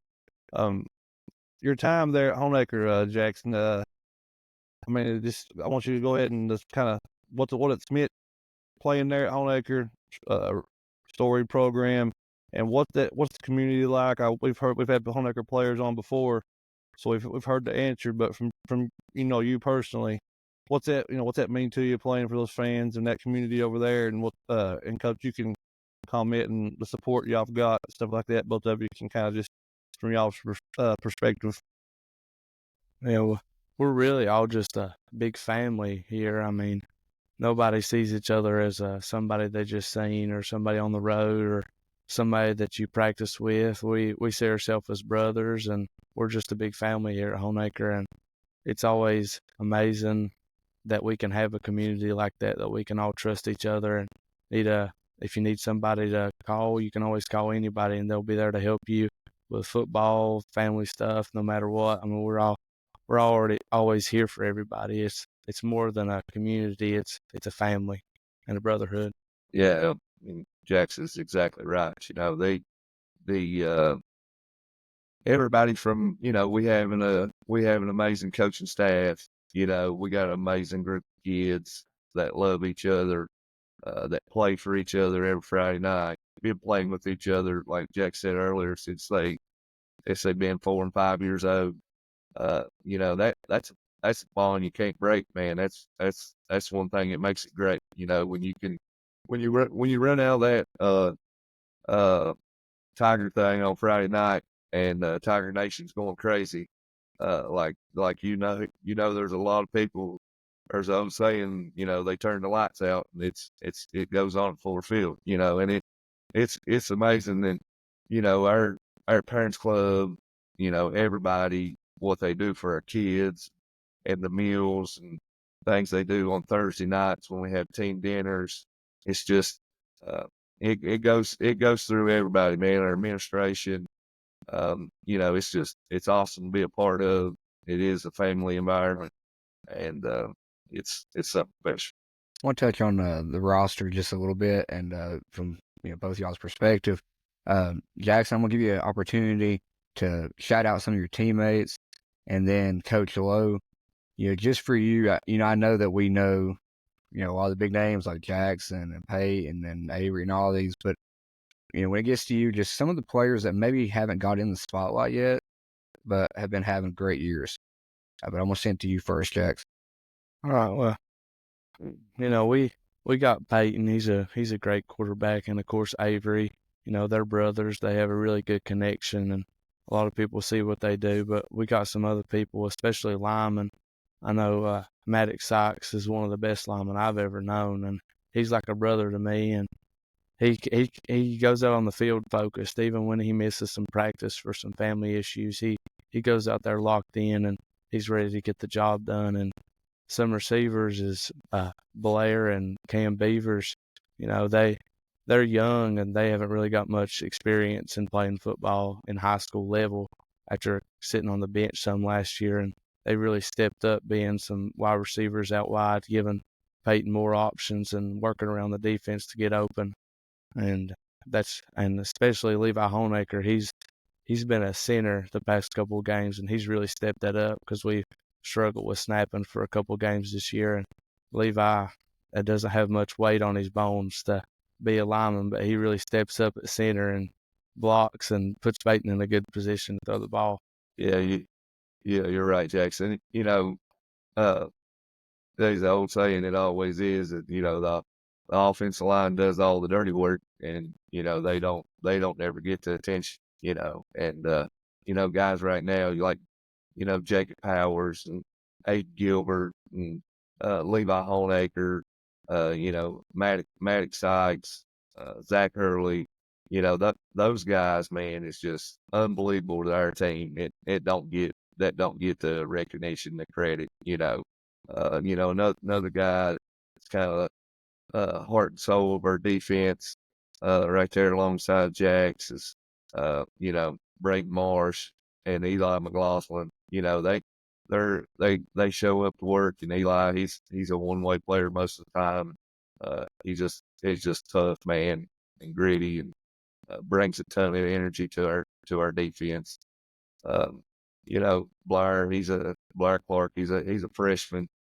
Starts both sides of the ball for us, does an amazing job. Keegan Smith, defensive end. I mean, there's just a bunch of guys, and I know we're leaving some of them out, but it's that family atmosphere and that collective group that love each other, makes it happen every Friday night. And it's just, it takes those guys, man. It takes great leaders like Jax, to get those guys ready to play. I'm going to try to kind of jump off topic a little bit, and Cameron will get back to the important questions here in a second. But I'm going to try to let people get to know y'all a little bit. We're going to talk about music here a little bit, and this can be for both of you, but particularly for Jaxson. Pre-game, just for you, if you're working out or something, what are you listening to and what do you like?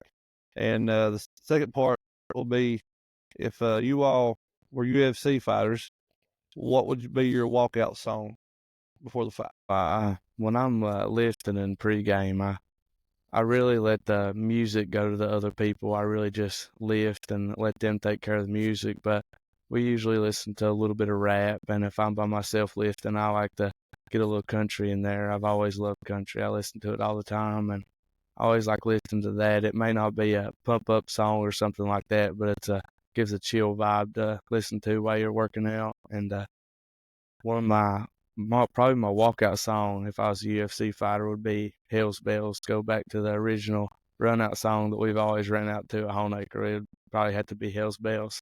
Yeah, that's great. As you were saying that, Jackson saying that, I was thinking Hell's Bells myself. But I'm a country guy. Old school rock and roll from one, go back in the day. Bob Seger, Hell's Bells, stuff like that. That's what I like. I ain't much on this new stuff that the guys listen to these days, mainly because I can't understand half of what they're saying. If I'm going to listen to it, I like to hear it and understand it. But yeah, absolutely, I'm an old school guy. Go back, Keith Whitley, stuff like that. Yeah, definitely great choices. And you'd be surprised. I think we had a Keith Whitley. Who was that last year? It was from Honaker, wasn't it? Hart, Waylon's son, I think. One of his pre-games, I think, was Keith Whitley, if I'm not mistaken, or he was mentioned anyway. So yeah, you'd be surprised some of the country and stuff we've heard on the pre-game music. We've had some some surprises, ones. for sure. Yeah, that you wouldn't think people would say, but yeah, it's just yeah. Anyway, those are good answers. That's kind of what I would expect people to say, but we've had some different ones. Yeah, I want to kind of get on to this Friday's game. I think you all and Grundy, I think, are two of the hottest teams in the region right now. So just for each of you, I know you don't want to give away a whole lot, but just keys to the game. Well, first time we played Grundy, they hurt us pretty significantly on the run. We never could get that run stopped. But the more games we played, we've been able to stop the run on pretty much every team. We struggle some on the first start, but we always get the run, and having Avery deep as safety, it helps us with the pass game a lot. So I really got high hopes going into Grundy this Friday because I feel like our defense and our linebackers, if we fill the holes and go to where we're supposed to, there's no way they're going to be able to run the ball on us like they did the first game. I just got really high hopes, and all of our teams had high energy all week, so I really feel like we can put a smack on Friday. Yeah. Grundy, they got a great group, man, and like I said, they're playing really well right now. Coach Bartley's done a unbelievable job with them, and they got some great athletes, man, and Logan Lester and Trey Taylor. Those guys are good, man. But hats off to our guys, where we've come this season and everything. We feel good about Friday night. We feel like we got a good game plan. Kids has worked hard, watched film, done the little things right up to this point. And we always say, going into Thursday, let's put the hay in the barn. Let's put the hay in the barn on Thursday. It's time. It's go time. Next thing you know, it's 7:00 Fuller Field Friday night. It's kind of when you get the chill bumps, the goosebumps, and it's time to go. So I know our guys is excited about it. I'm excited about it. We can't wait. Again, mine's for both of you. Coach, you can go back to your playing days, or you can answer as a coach. But do either of y'all have any rituals or superstitions or anything like that you have to do before a game, or like for example, when I was playing basketball in high school, I had to get one ankle taped before the other one every time. That was just kind of a weird thing I did. Either y'all like that?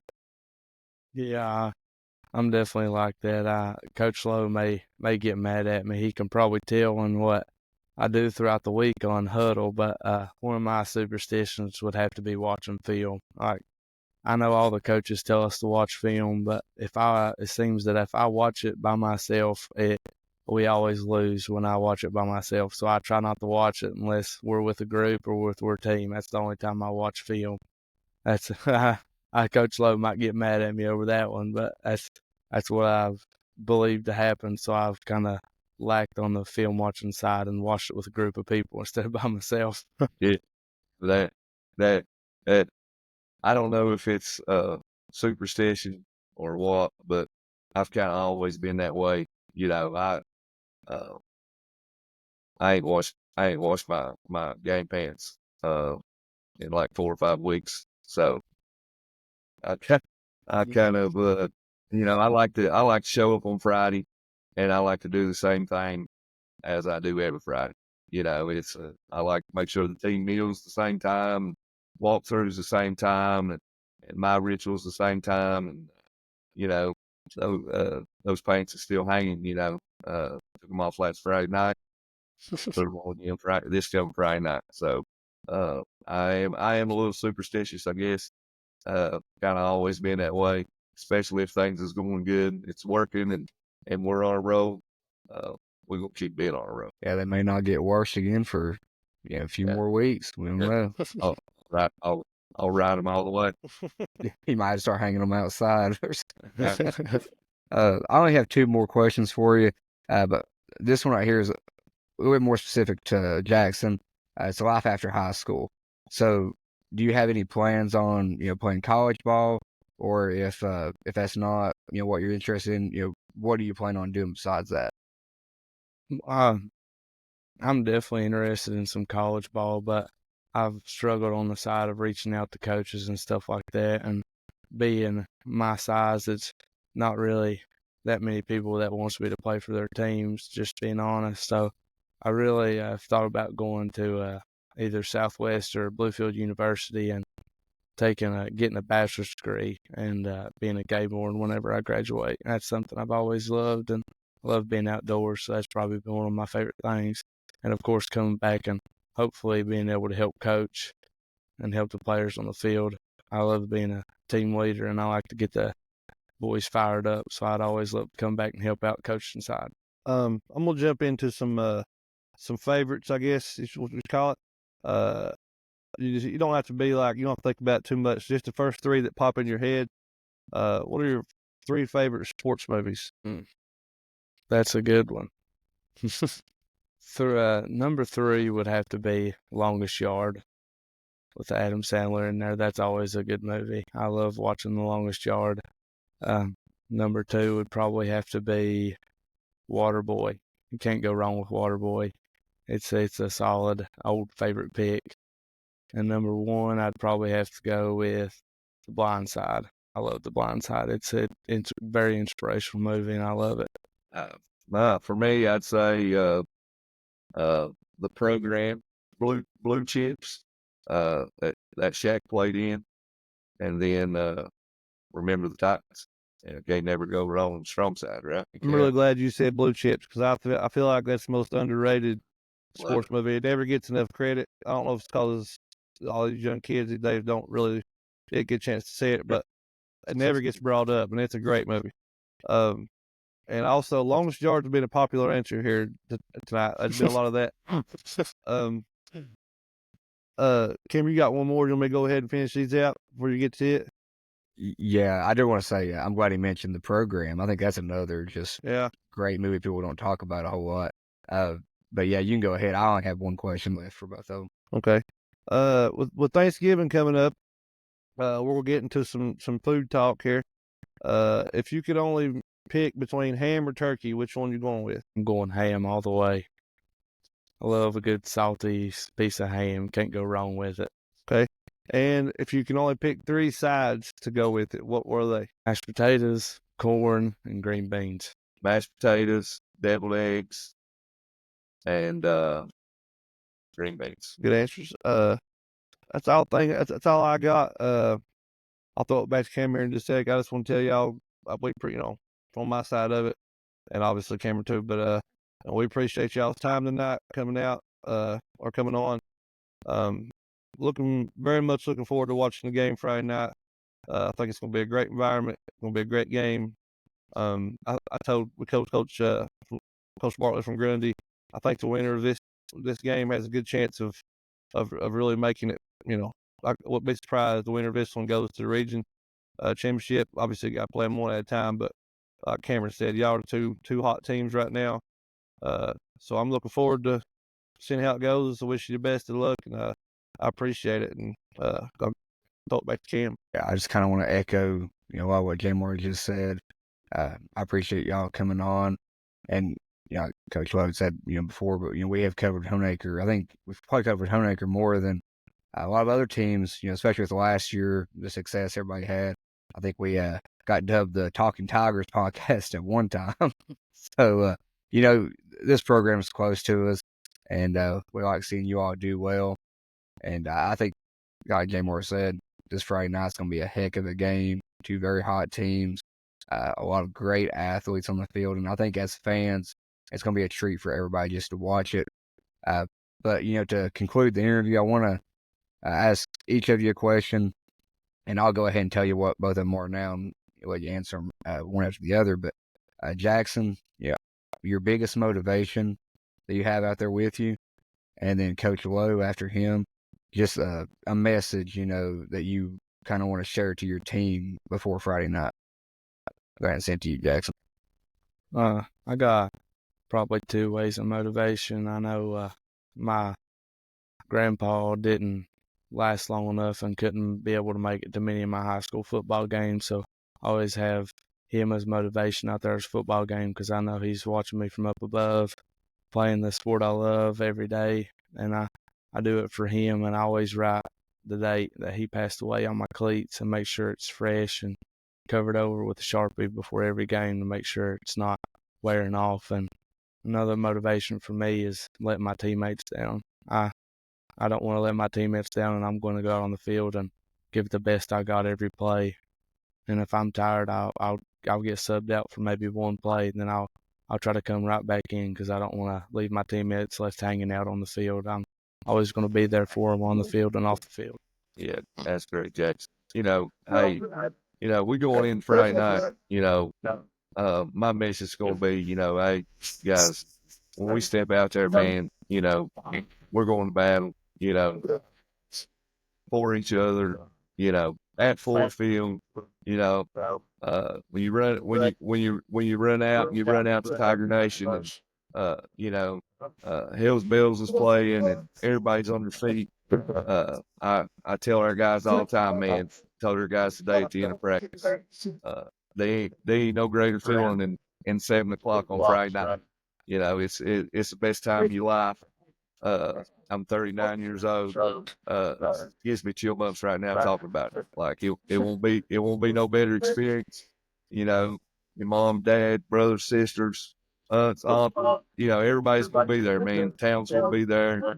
It'll be a crazy atmosphere, and the most important thing is, my guys, I tell them this all the time. My big pet peeve is can you be a good teammate, man? And you go out there and lock arms, rest of the it'll be fun. Awesome interview, guys, and again, we appreciate both of you coming on. And we're gonna be there Friday night, so prayers to everybody to stay healthy. And like I said, it's gonna be a treat for us to get to watch it. Yeah, absolutely. Again, appreciate you guys, man, for giving us attention, and even more of that, everybody in the area, man. That's what it's about. It's about our kids. These kids in Southwest Virginia, they all show up and show out Friday night. So I'm extremely proud of our group for the work they do. It'll be fun. We appreciate you guys. Thank y'all. Thank you, guys. All right, guys, it's that time of the week for preview and picks, and it's a special time because it's playoff time. I wish I could do the old what's the coach? Playoff. Herm Playoffs. Edwards. Yeah, it was Herm. Yeah, I think it's Herm. Yeah. Yeah, I wish I should have just have a little clip of that just thrown on here for us. But great time of the year. Got a lot of great games coming up. I want to say first before I send it to you for us to get started, all the guests we had tonight, we had a lot of guests for this episode. I think we try to take it up a notch, just like I know all these players are going to do come Friday night. I want to thank all the coaches, the players, everybody that came on this episode. Just a lot of great kids and coaches, and we're very blessed, I think, to be in this position to do this. So, again, thank you all. Before we, I want to. I think I was wrong. It wasn't Herm Edwards. It was Jim Mora that said the playoffs. And Herm Edwards was the you play to win the game comment. Yeah. Well, whenever you said that, I was sitting there thinking, I thought I remember him being different. I know Herm is. Yeah, got them mixed up. That's my bad. Yeah, you're good. You're good. I did want to say this before I send it to you. Southwest Virginia Sportsbook does not have the imaginary game lines on for this week. So, guys, Southwest Virginia Sportsbook, had a lot of fun. We both had a lot of fun this year looking at your game lines and stuff. Wish you would have done it for the playoffs, but still yet. Thank you for giving us something to talk about. I'm getting ready to send to Jay Moore. We're going to go through, Region 2D and then Region 1D as well. He's going to lead us on that. So go ahead, Jay Moore. Tell us what game we're going to talk about. Well, we got, I can't remember, said we got the 2A playoffs, or Region 2D. Lehigh fell back after Tazewell's big win over Lebanon. That put Lebanon jumped 2 spots, so it's got Lehigh back to the 8th spot, going to Grant. What are your thoughts here? I mean, I'll go ahead just on this one. I'm going to take Graham in this one. I think this is a little too strong up front. Defense, obviously, everybody knows about Graham's defense. Obviously, Pendergraft sling it all over the place, and they got receivers that are very capable. But I think the experience and the size and stuff up front and will be a little too much for them. Yeah, I mean, I think it's going to be a very intriguing matchup. I think that, we were at the Lebanon game this year when Lebanon played Graham, and Lebanon's passing attack kind of gave Graham some trouble at times.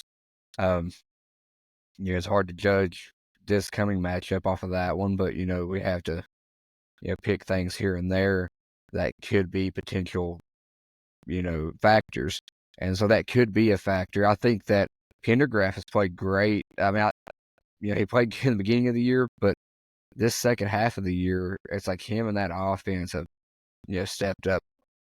What I can't put it into words. It seems like every week he's throwing for 300 or 400 yards. And so I think, on that note, I think they have a chance. I mean, I can't sit here and say they have no chance. I think that Pendergraft and that offense, if they could get going and have, a great game, who knows? I'm going to go with Graham because I do think that it matters they've been there before. I think I saw, I don't know if it was Coach Palmer or the strength and conditioning coach. One of them had put on there that this group of seniors, I think, has only lost like one game, or at least like one regular season game maybe in the last 3 or 4 years. I may be wrong. It might even be in playoffs. I can't remember, but a fantastic record. They've been there. They're comfortable there. The coaching staff's comfortable there. I don't think that they're going to overlook, Lee. I think that they know the weapons they have. They know Pendergraft. And let's just be frank. It's the D-line, that front seven for Graham, is going to be the difference maker in this game. And I think that, Coach Carroll over at Lee, I think he will do a good job at trying to scheme some stuff up. But, hey, you got like Amari Hill when he played Lebanon. I think he had, 6, 7 sacks or something like that. Ridiculous. And I just don't think that they're going to be able to, I don't think Pendergraft's going to be able to get enough time over the course of 4 quarters to make enough plays with what Graham can do defensively. So I got Graham. Yeah, and I think the key to that Lebanon game, obviously their offense made some big plays and moved the ball some here and there, but I think Lebanon's defense is what really stuck out to me in that game against Graham. So I don't know that Lehigh's defense will be able to hold up as much against that running attack from Graham. But yeah, I mean, you always have a chance. That's why you got to play the games, obviously. So it will be one to keep an eye on. We got Gate City fell from 6 to 7, and they're going to a familiar foe in Union. I got Gate City not being able to really get over that hump again. I mean, I think Union is just, a little too strong everywhere for them. I think Gate City will be very competitive in this game. I don't see it's been a blowout by any means, but I got Union winning unless Gate City can run between the guards. Apparently, is what we learned from our guys at Tailgate Talk. It might be the key to victory, but I'm gonna go with the Bears. Yeah, and now that you mentioned Tailgate Talk, I did want to give them a shout out. They had some Gate City guys on this week. Hillman, that he came on with us, and I think Zane Reed, I think was his name. I'm not saying that wrong, or or throwing the wrong name out there, but I know Hillman was there. So good interview they had. Guys, check that out if you haven't. I think this, as far as like a spectator, if you was to lay out this bracket and you knew that Gate City was going to be probably on the 6th through 8th, range somewhere, I think this matchup with the Union is what you'd want to see as a spectator. It gives this first round some intrigue. I don't think it's a cakewalk at all for Union. Gate City had some moments in that game they played them that they had some success, and it's a rival. I mean, they've when we had Hillman on, he mentioned it. Those two teams, they're very familiar with each other, so anything could happen. I'm going to go with Union, but I do think it's going to be close. I think this could be a touchdown game at the end. Yeah, I can see it being real competitive.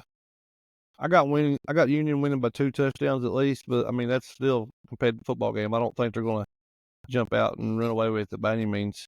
I think Gate City learned something from that game. They played them so tough early in the year, but I also think Union probably takes some things away from that game that they can implement here and figure out. So I'll take Union, obviously. Tazewell, big win last week over Lebanon, to come back and was an instant classic. Moved them up to the 6th spot from the 8th spot. So now they, which is, that's huge, getting off of that, just playing Graham. And that's been I don't think they've really played them tough in this year when they played or the last couple of years. They're going to go to Ridgeview, take on the Wolfpack. We had Creasy on earlier.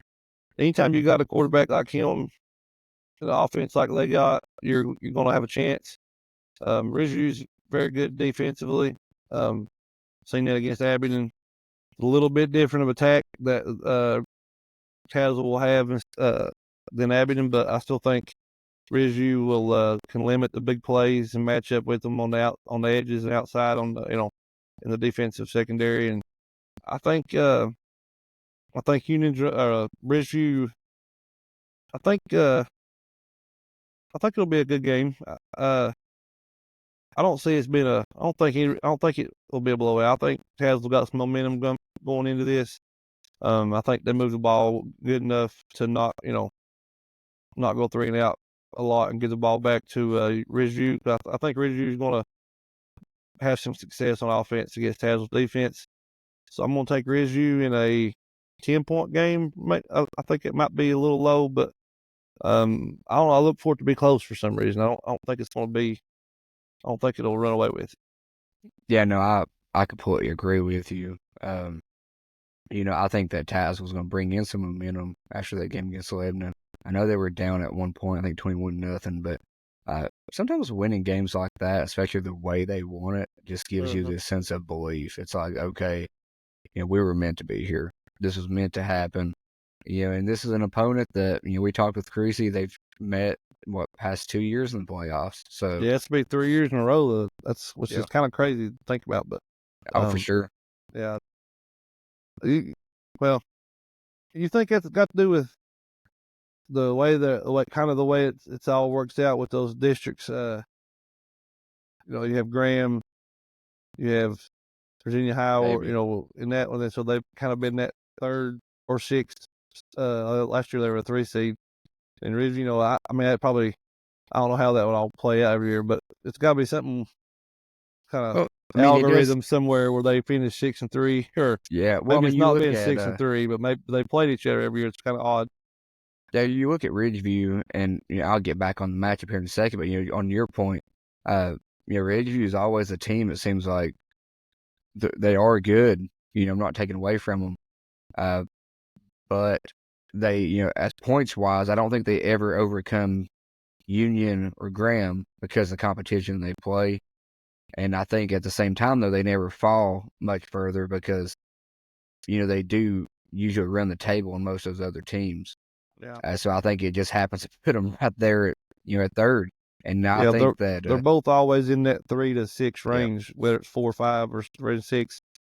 And I think that Virginia High probably could have been in the 3 this year if they had, if they were healthy at the beginning of the year and they'd been playing like they are now at the beginning of the year. I think we could have seen them at 3. Yeah. But, just on this matchup, I'm going to kind of go the opposite a little bit. I think that Tazewell could pull off the upset on this one. Seating-wise, it being an upset.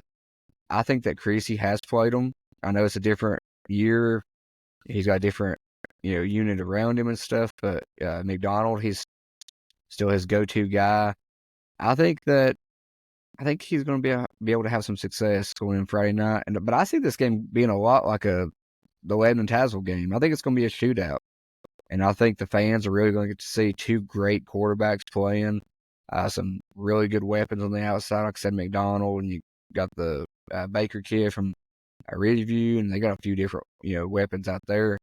But I'm going to go with Tazewell to pull off the upset in this one. I think it's going to be probably a game like Lebanon. I think it could be 1 or 2 point, spread on it. But I think it's going to be whoever has the ball last, pretty much. I'm going to give it to Tazewell. Do you know when this one is? Is it Friday or Saturday? I think it's Friday. Creasy said that he thought it was Friday, or he said it was Friday, whenever we were interviewing him. Okay. I don't know if there's any Saturday games. Really? Yeah, I don't think, when I looked at it, I'm pretty sure that, I got the bracket right here, and every one of them, and in the 2D playoffs anyway, are all Friday. That's unusual. Usually they mix them up and go some Friday, some Saturday. I don't have, I got the bracket for this, the 1D, but I don't have the times on the bracket that I have. But on the Which 2D is- bracket I have it is all Friday at 7. It's just weird. I still can't get used to having playoff games on Friday. I know why they do it, 'cause there's so many more games now than there used to be. And somebody told me one time there's not enough refs to have them all on the same night, but maybe it's different this year. It's about Saturday. I mean, I know Friday Night Lights, but to me, it's regular season. It's always been playoffs. It's been a Saturday day game. It feels like it's like a playoff atmosphere to me for some reason. But I'm not against the Friday night games. It's especially this first round, But anyway, so you got Tazewell pulling upset. Yep. So we got our last game in 2A, Lebanon. After their loss, Tazewell drops from 4 to 5, which is a pretty big deal in this game. I think this will be another good matchup, but I think for Lebanon, being at home was very important. So now they're going to Virginia High. I know they just played not long ago, a couple weeks ago. I look for Lebanon to play better and it be closer than it was last time. But I still got, I don't know, I still think Virginia High pull this one out. I don't know. I just don't know if Lebanon can. I've not even watched Virginia High play, but I don't know if they can stop them if Virginia High is playing good. So I'm gonna go with the Bearcats on this one. But I wouldn't be surprised a bit if Lebanon pulled it off. I think it'll be a good one. Yeah, I think if you was to have like a betting line or whatever on this one, I think it would be a toss up. I guess if you was objectively looking at it, I think I guess somebody would probably give Virginia High maybe a slight favorite, but in my mind, I think it's a toss up. I know that Lebanon kind of lost that heartbreaker to Tazewell.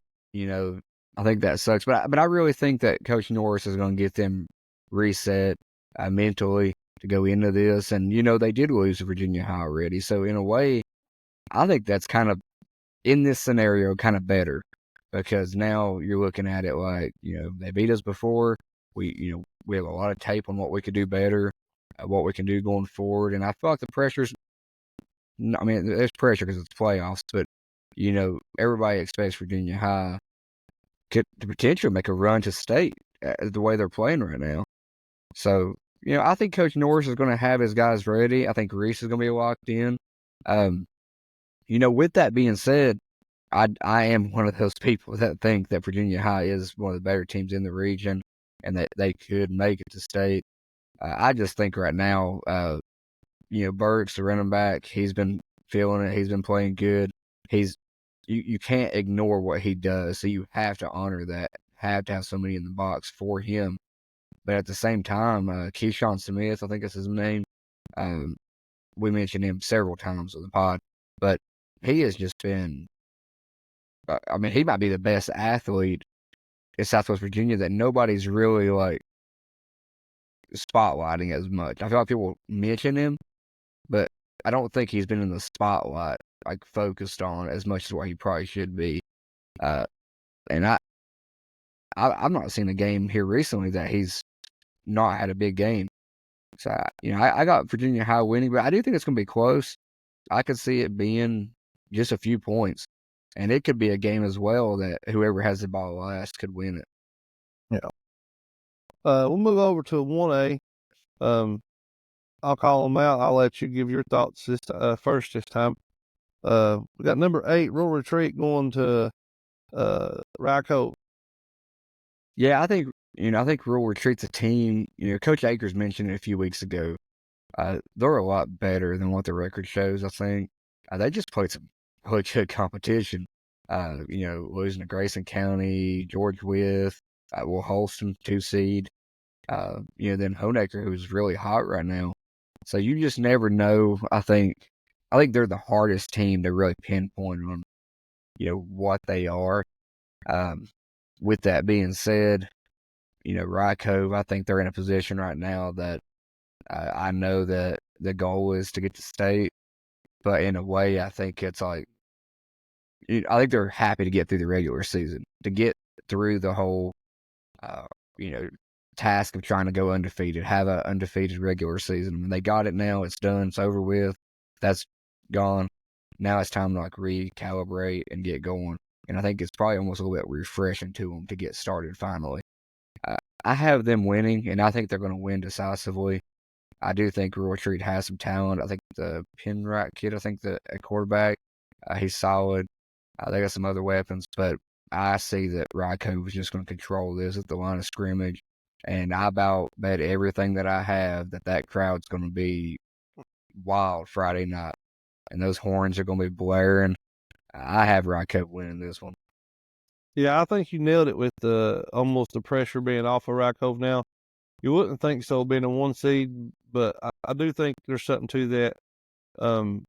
Getting that 10-0 out of the way.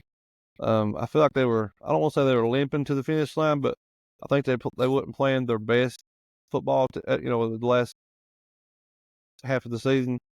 I think they hit the reset button. I think they refocus now. I think you see a very good, a very focused and very determined Rycove team into the playoffs now. I think they come out and take care of business. I got them winning. I don't want to say blowout because it is playoffs. So, but I think it's pretty handily. I don't think they have much of a problem this week. This is a big game, and nobody is happier about Patrick Henry. Well, I'll take it back. I don't want to speak for him, but I would imagine that nobody is happier about Patrick Henry going up to 7 than Rycove was, because Patrick Henry is a good 7 team that obviously had injuries throughout the year, and that's why they fell to the 7. But Patrick Henry goes to number 2 hosted, and this will be a dandy. I feel like. What are your thoughts? I completely agree with you. I think if we hadn't had a lot of injuries over at PH, I think that they could have been hosting a first round playoff game. This is a big rival for them and Holston. They've met up against each other several times in the last 5-7 years in the playoffs. So, this game was close in the regular season, but I don't think that Patrick Henry. I know they didn't have Stewart, the running back, and I'm pretty sure they didn't have Barrett for that game either. I think he had a boot on during that game. I think it was around like 26-21 or something close like that. But we've been very vocal about it on this podcast, how good we think that PH is when they have everybody there. I think they pull off the upset this week, and that's nothing against Holston. I think they've had a remarkable season. Coach Akers is a great coach. He's done a great job this year. I think they've got a lot of good players. The Tweed kid, Luke Green, some of them. I think the Hayden kid. But I just feel like right now, PH, they're ready to go. They've got everybody back. They've got some confidence. They're dialed in. With this unit, and we can maybe touch on it, after we get through the picks or whatever, maybe what we think might go forward. I don't know. But I think PH has a really good chance to make it pretty far. I have them winning this one, and I have them winning it, I think, by maybe about 10 points. Yeah, I'm with you. I think Holston kind of has been under the radar all year as one of the better teams in the region, and nobody's really. They've talked about them, but until the last few weeks when they've won some pretty impressive games and kind of got people's attention, I feel like. I think they're a very good team.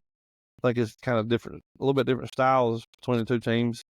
But I'm with you. I just think Patrick Henry, when they're healthy, is as good as a 1A team around the region that you'll get. The physical, they do have speed. Very well coached. They don't seem to beat themselves. I think they're just a very well-rounded football team, and I just think they're so hard to prepare for. Although there is a lot of familiarity here with these two teams both being in the same district.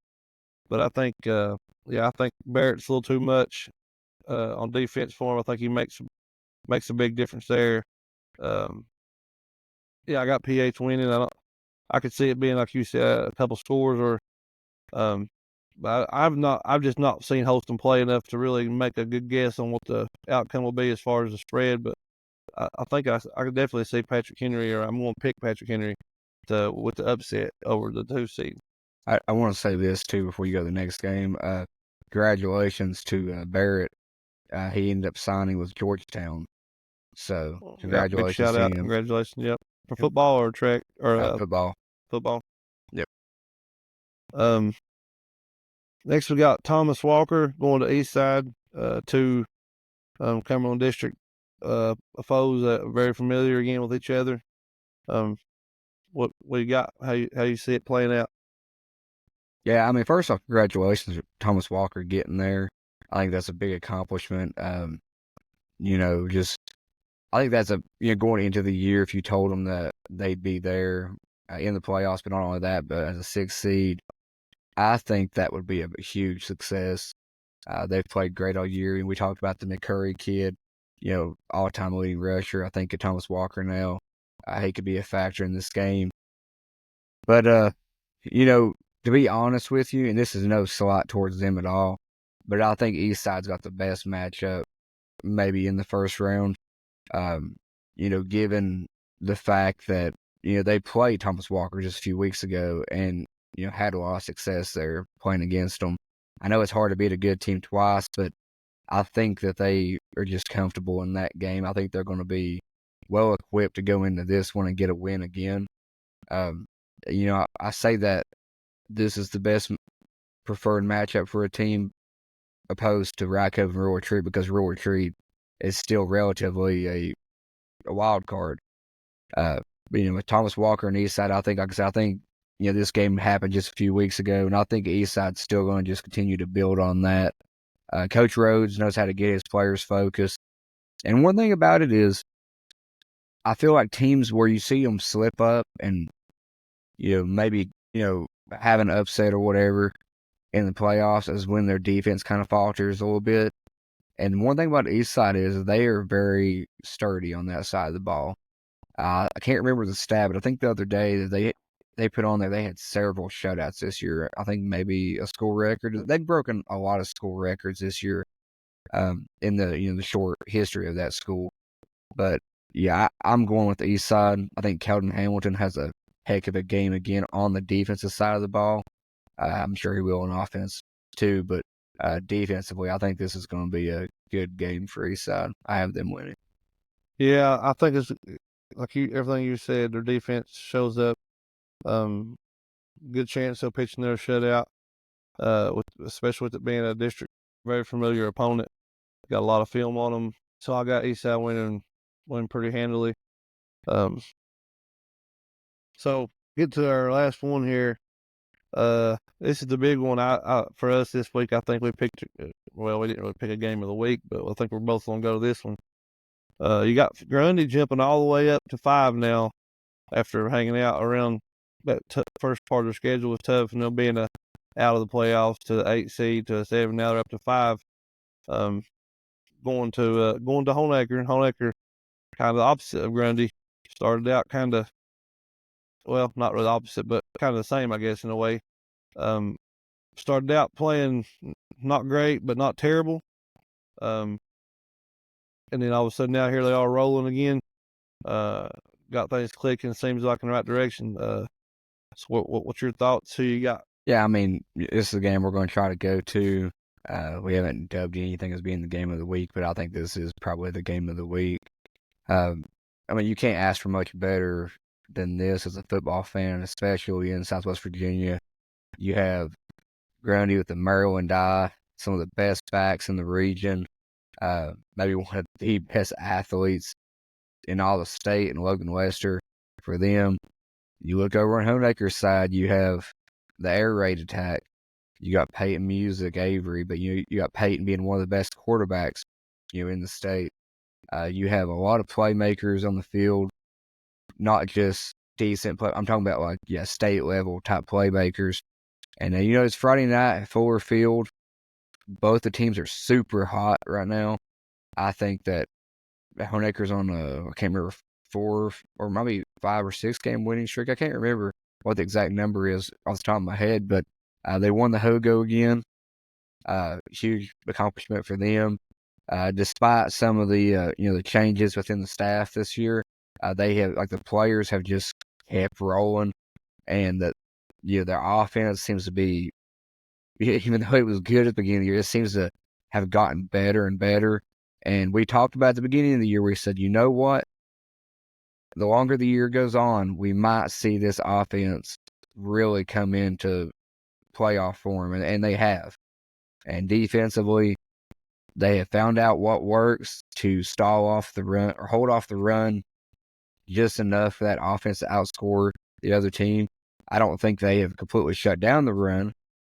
But, that's what's going to be interesting to see about Friday. But I think they have done enough now to where they can stop you every now and then, and that allows that offense to pull ahead. But you look at Grundy. You were a big believer of them when they were 0-3. You knew how good they could be, and it's like that PH game. They barely lost that one, but it's like it took them to another level. They barely lost that Tazewell game, but it took them to another level. And now they're at the point where, they, games that I would consider potential trap games.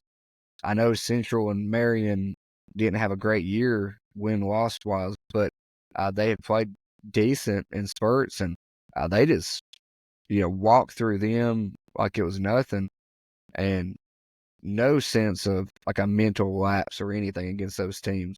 And I think they are very focused on what they need to do Friday night. I have a really hard time picking this. I'm going to be completely honest with you. Some days or some moments I'm sitting here thinking, I could see Grundy going to the region championship, and I could. Then at moments I'm sitting here thinking at home, with really good field conditions, the way that Honaker's offense is playing, maybe they could pull it off. Even as I'm sitting here right now, I really don't know who to pick. Because I gotta pick somebody. I'm gonna go with Grundy. I think it'll be a high scoring affair. I think it'll be 40 something, maybe high 30s. Honestly, game time Friday night, I might flip it. And I'm really I'm just stuck. I don't really know who's going to win it. And I think these two teams, we talked about with Patrick Henry, but I think these two teams are also teams that you did not want to see if you was another East Side or Rycove or anything like that, because they're just playing so good right now. But I guess if you have to twist my arm, I'm going with Greg. Yeah, I got so many different back and forths. It's when I think I got it figured out, what I think will happen, and I got run scenarios in my head, and no, it might go that way and it might go this way. I think at the end of the day, I think Grundy's got to, well, again, see, I just changed my mind mid-sentence because I thought about I think, I don't want to say a perfect game, but I think Grundy, and this is no knock on Honaker's defense, I just think Honaker's going to have a hard time stopping Grundy's run game. So I think Grundy's going to score on him. I think Honaker can move the ball and score on Grundy. I think in the passing game you have a few more chances for some turnovers than than Grundy would run the ball. I mean, obviously you have fumbles and stuff, but I think there's just a few more opportunities for turnovers, be a tip pass or just anything, just some kind of, you never know what's going to happen. I think that could be the difference, is a turnover or two here or there, and I think Grundy edges them out. I think, I'm like you, I think it will probably be pretty high scoring. I think Honaker's going to come out much better than they did at Grundy and put some more points up. I just think they don't have enough. I think Grundy has a little too much, and Honaker just doesn't have just enough, I don't know what you even call it. There's not really size or anything like that. I think Grundy just a little, the run game just a little too much for him, I think, this week. But that all being said, I wouldn't be surprised a bit if Honaker won. I'm like you, I think it's just a toss-up. But I'm going to go with Grundy also to get the win. I think as I've sat here and thought about it, I'm going to do the most, how I put this, most frowned upon thing. I think I'm going to flip. I sat here and thought about it, and I convinced myself that I think that I think that the way that Honaker plays, the way they can go on these runs and stuff, I think what they're going to do, I think they're going to put Logan in situations where, he's going to have to try to guard Avery.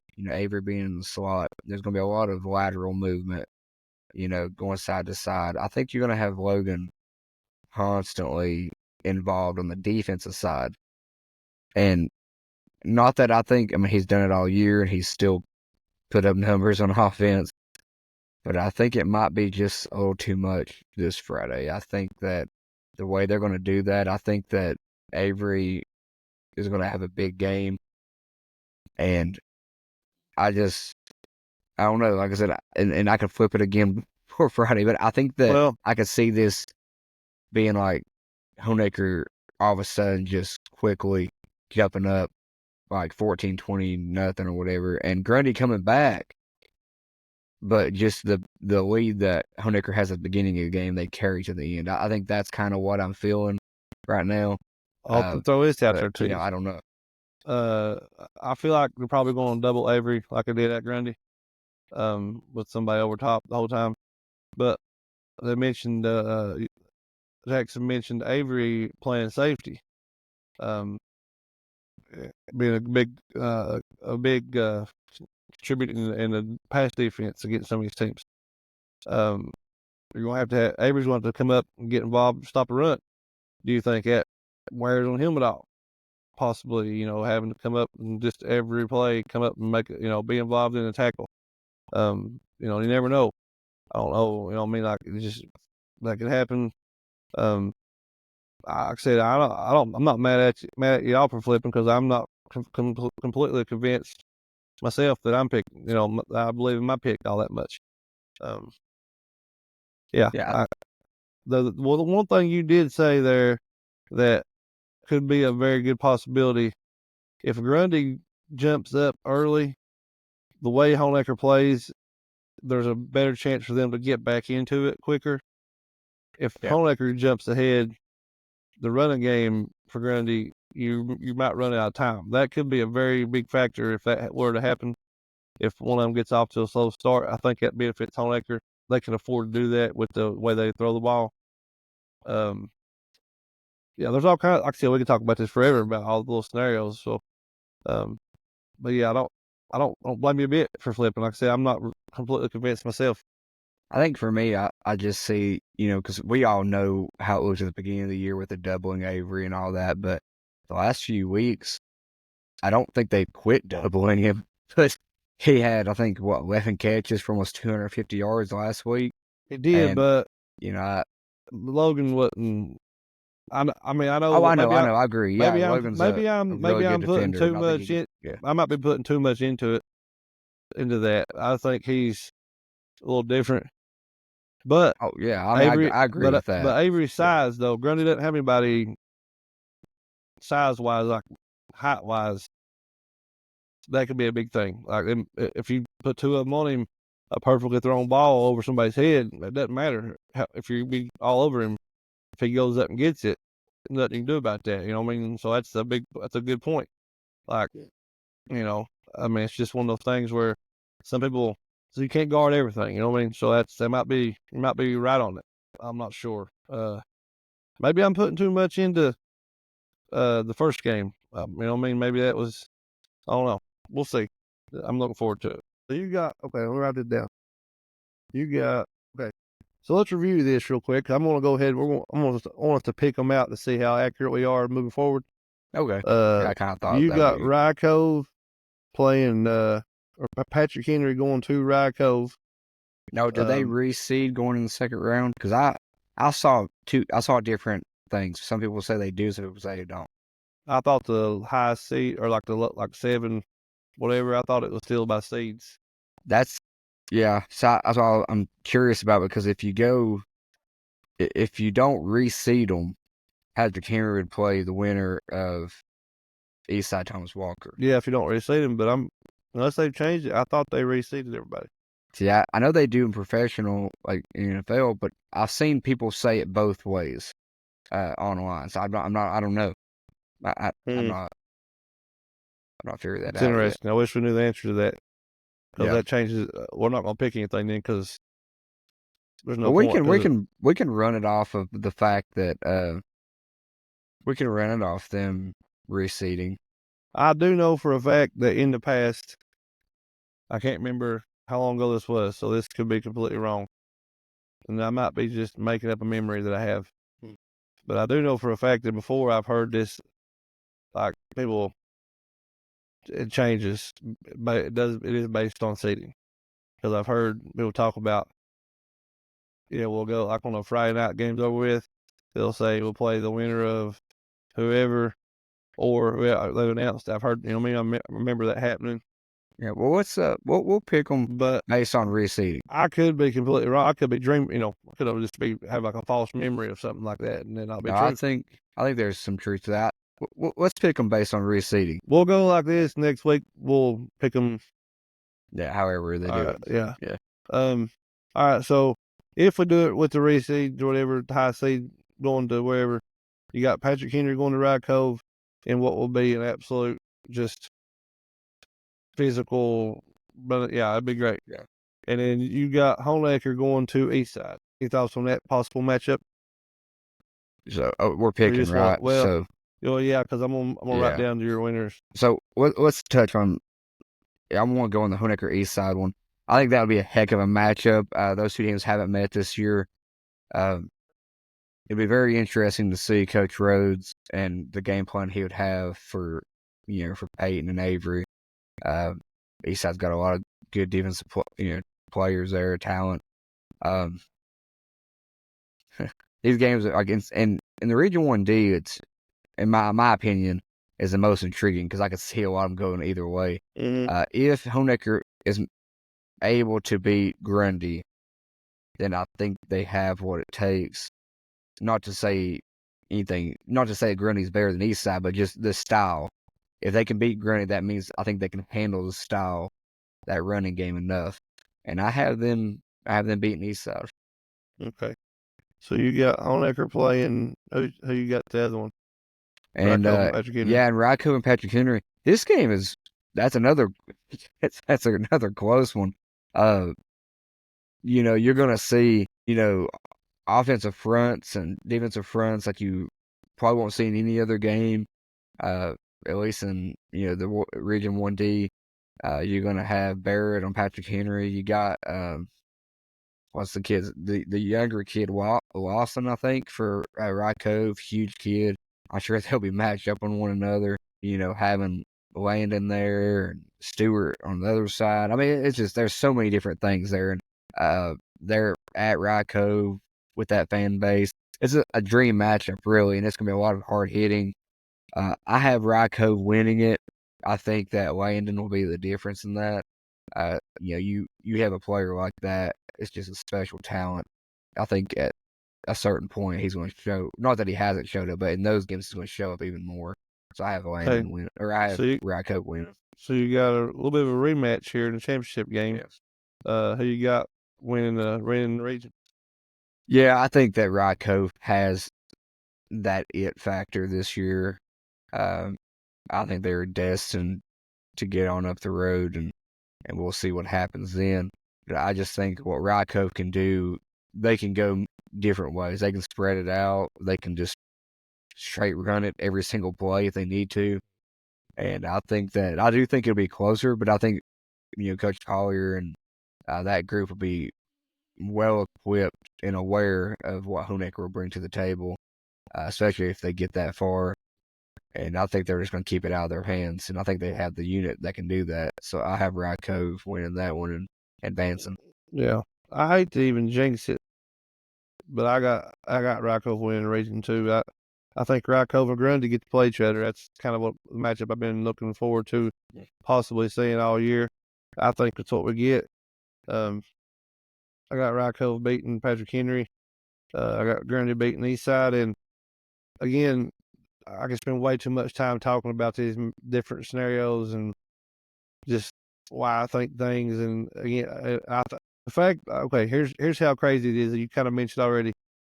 The percentages I think that'll be Rye Cove versus Grundy, I could like flip a coin and I could see it being easily being Patrick Henry Eastside. Like it wouldn't surprise me. Any matchup out of those four right there would not surprise me in the least. Like that's what's so great about this 1A thing here. I think is I don't really think there's a clear cut favorite this year at all. I think obviously Rye Cove 10-0, but if you look at these teams how they played all year in different styles, I think it's wide open myself. I think there'll be a lot of fun to watch. Yeah, no, I completely agree. And we both have Rye Cove coming out, and I don't want to waste time diving into it, but on down the road, you will have to start looking at some of the other regions. And George Wythe out there, that Rainey kid, he's going to be, I mean, if they end up coming out, I think Bath County is number 1 in that region, but if they do come out and you get to see Rainey against some of these teams out this way, I think that would be a treat to watch. And I said at the beginning of the year, listening to Virginia Rivals and Hatfield up there, Alta Vista, I think, is going to be the team that whoever makes it from over here, that's who they're going to play, I believe. Yeah.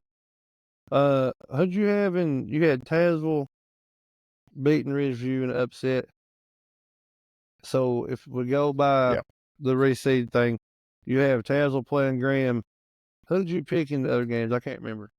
Yeah, I had Virginia High beating Lebanon and Union beating Gate City. Okay, so Virginia High would go to Union. All right, and who you got winning those? So I have Graham beating Tazewell. I do think that one will be. Hopefully, it's not a repeat of all the flags that were thrown before. I'm sure it will be a chippy game, just from things that I've heard about how physical that one got. But I have Graham winning that one pretty handily this time. And then we got Virginia High and Union. I got Virginia High winning this one. I think they can pull it off. I think they're the hottest team in Southwest Virginia in Region 2D. So I have them winning that one. Okay. And I guess I got Virginia High and Graham. Virginia High's given Graham a lot of trouble over the years. Not that they've always came away with the win, but, nevertheless, they still give them trouble. They gave them trouble this year. They didn't have a fully healthy team when they played them, but albeit when you look at Graham's side of things, they also didn't have power and, all the stuff that they had to go through that week. So I could really see Virginia High having enough offensive power to win this one. And it's been close already this year, like I said, in that one matchup. So it tells me that they're not completely hopeless when it comes to blocking that front seven, or front seven, front eight, or whatever for Graham. I kind of want to go Virginia High in this one, and I think I might.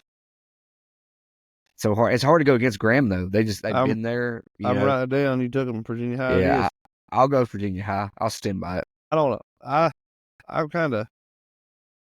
going to be boring, I guess, on this one. I think it's Graham versus Union again. I can see so many scenarios of why Virginia High could win those games, and or knock any of them off. And Ridgeview gets hot and the offense gets clicking, and I can see them upsetting somebody. I say all that to say when we're boring, I'm gonna go with the same old thing that we've seen every year for the past however many years now. Graham and Union, but I am going to go out on a limb, and I'm going to take Union to finally get over the hump and go back to win another region championship and go back to state. Don't ask me why, because I don't know. It's just a feeling. It's just one of those. Maybe I got a burp. Maybe that's the feeling I got. But right now I got it. It's a little tingle, but that's how I got it working out. I'm hoping we didn't waste all our time doing that with and I'm not even being set up that way. Well, I feel like, I was sitting here thinking about it and looking at least the Region 1D and how it would play out if it was the other way. And I still have Rye Cove making it. And I feel like we probably still have the same teams at the end, but we can definitely go over next week if we were wrong. Yeah, we'll figure it out. I do just want to say in Region or in Double A, teams to watch going forward. You still have Riverheads out there in I think Region 1B or Region 2B, sorry, and they're a 3 seed out there. And then you also got Glenvar, who's been very good this year. They're the 1 seed of our Region C. And I think that might be, if Graham don't get it this year, Glenvar might be the team that we see there. Yeah. That's a lot of good teams got that way that I don't have any familiarity with really. But that's yeah, I'll try to find what they had here, but if I can figure it out on the reseeding. Yeah, I can't really Yeah, I'm not sure. Any official. Yeah. Well, everybody that's listening, I'm sure you wouldn't mind to correct us anyway, but we'll all right, here we go. Oh, you got it. Let's see. 8 teams tournament seeding and pairings determined by power points. Oh, never mind. It's just region champion advances.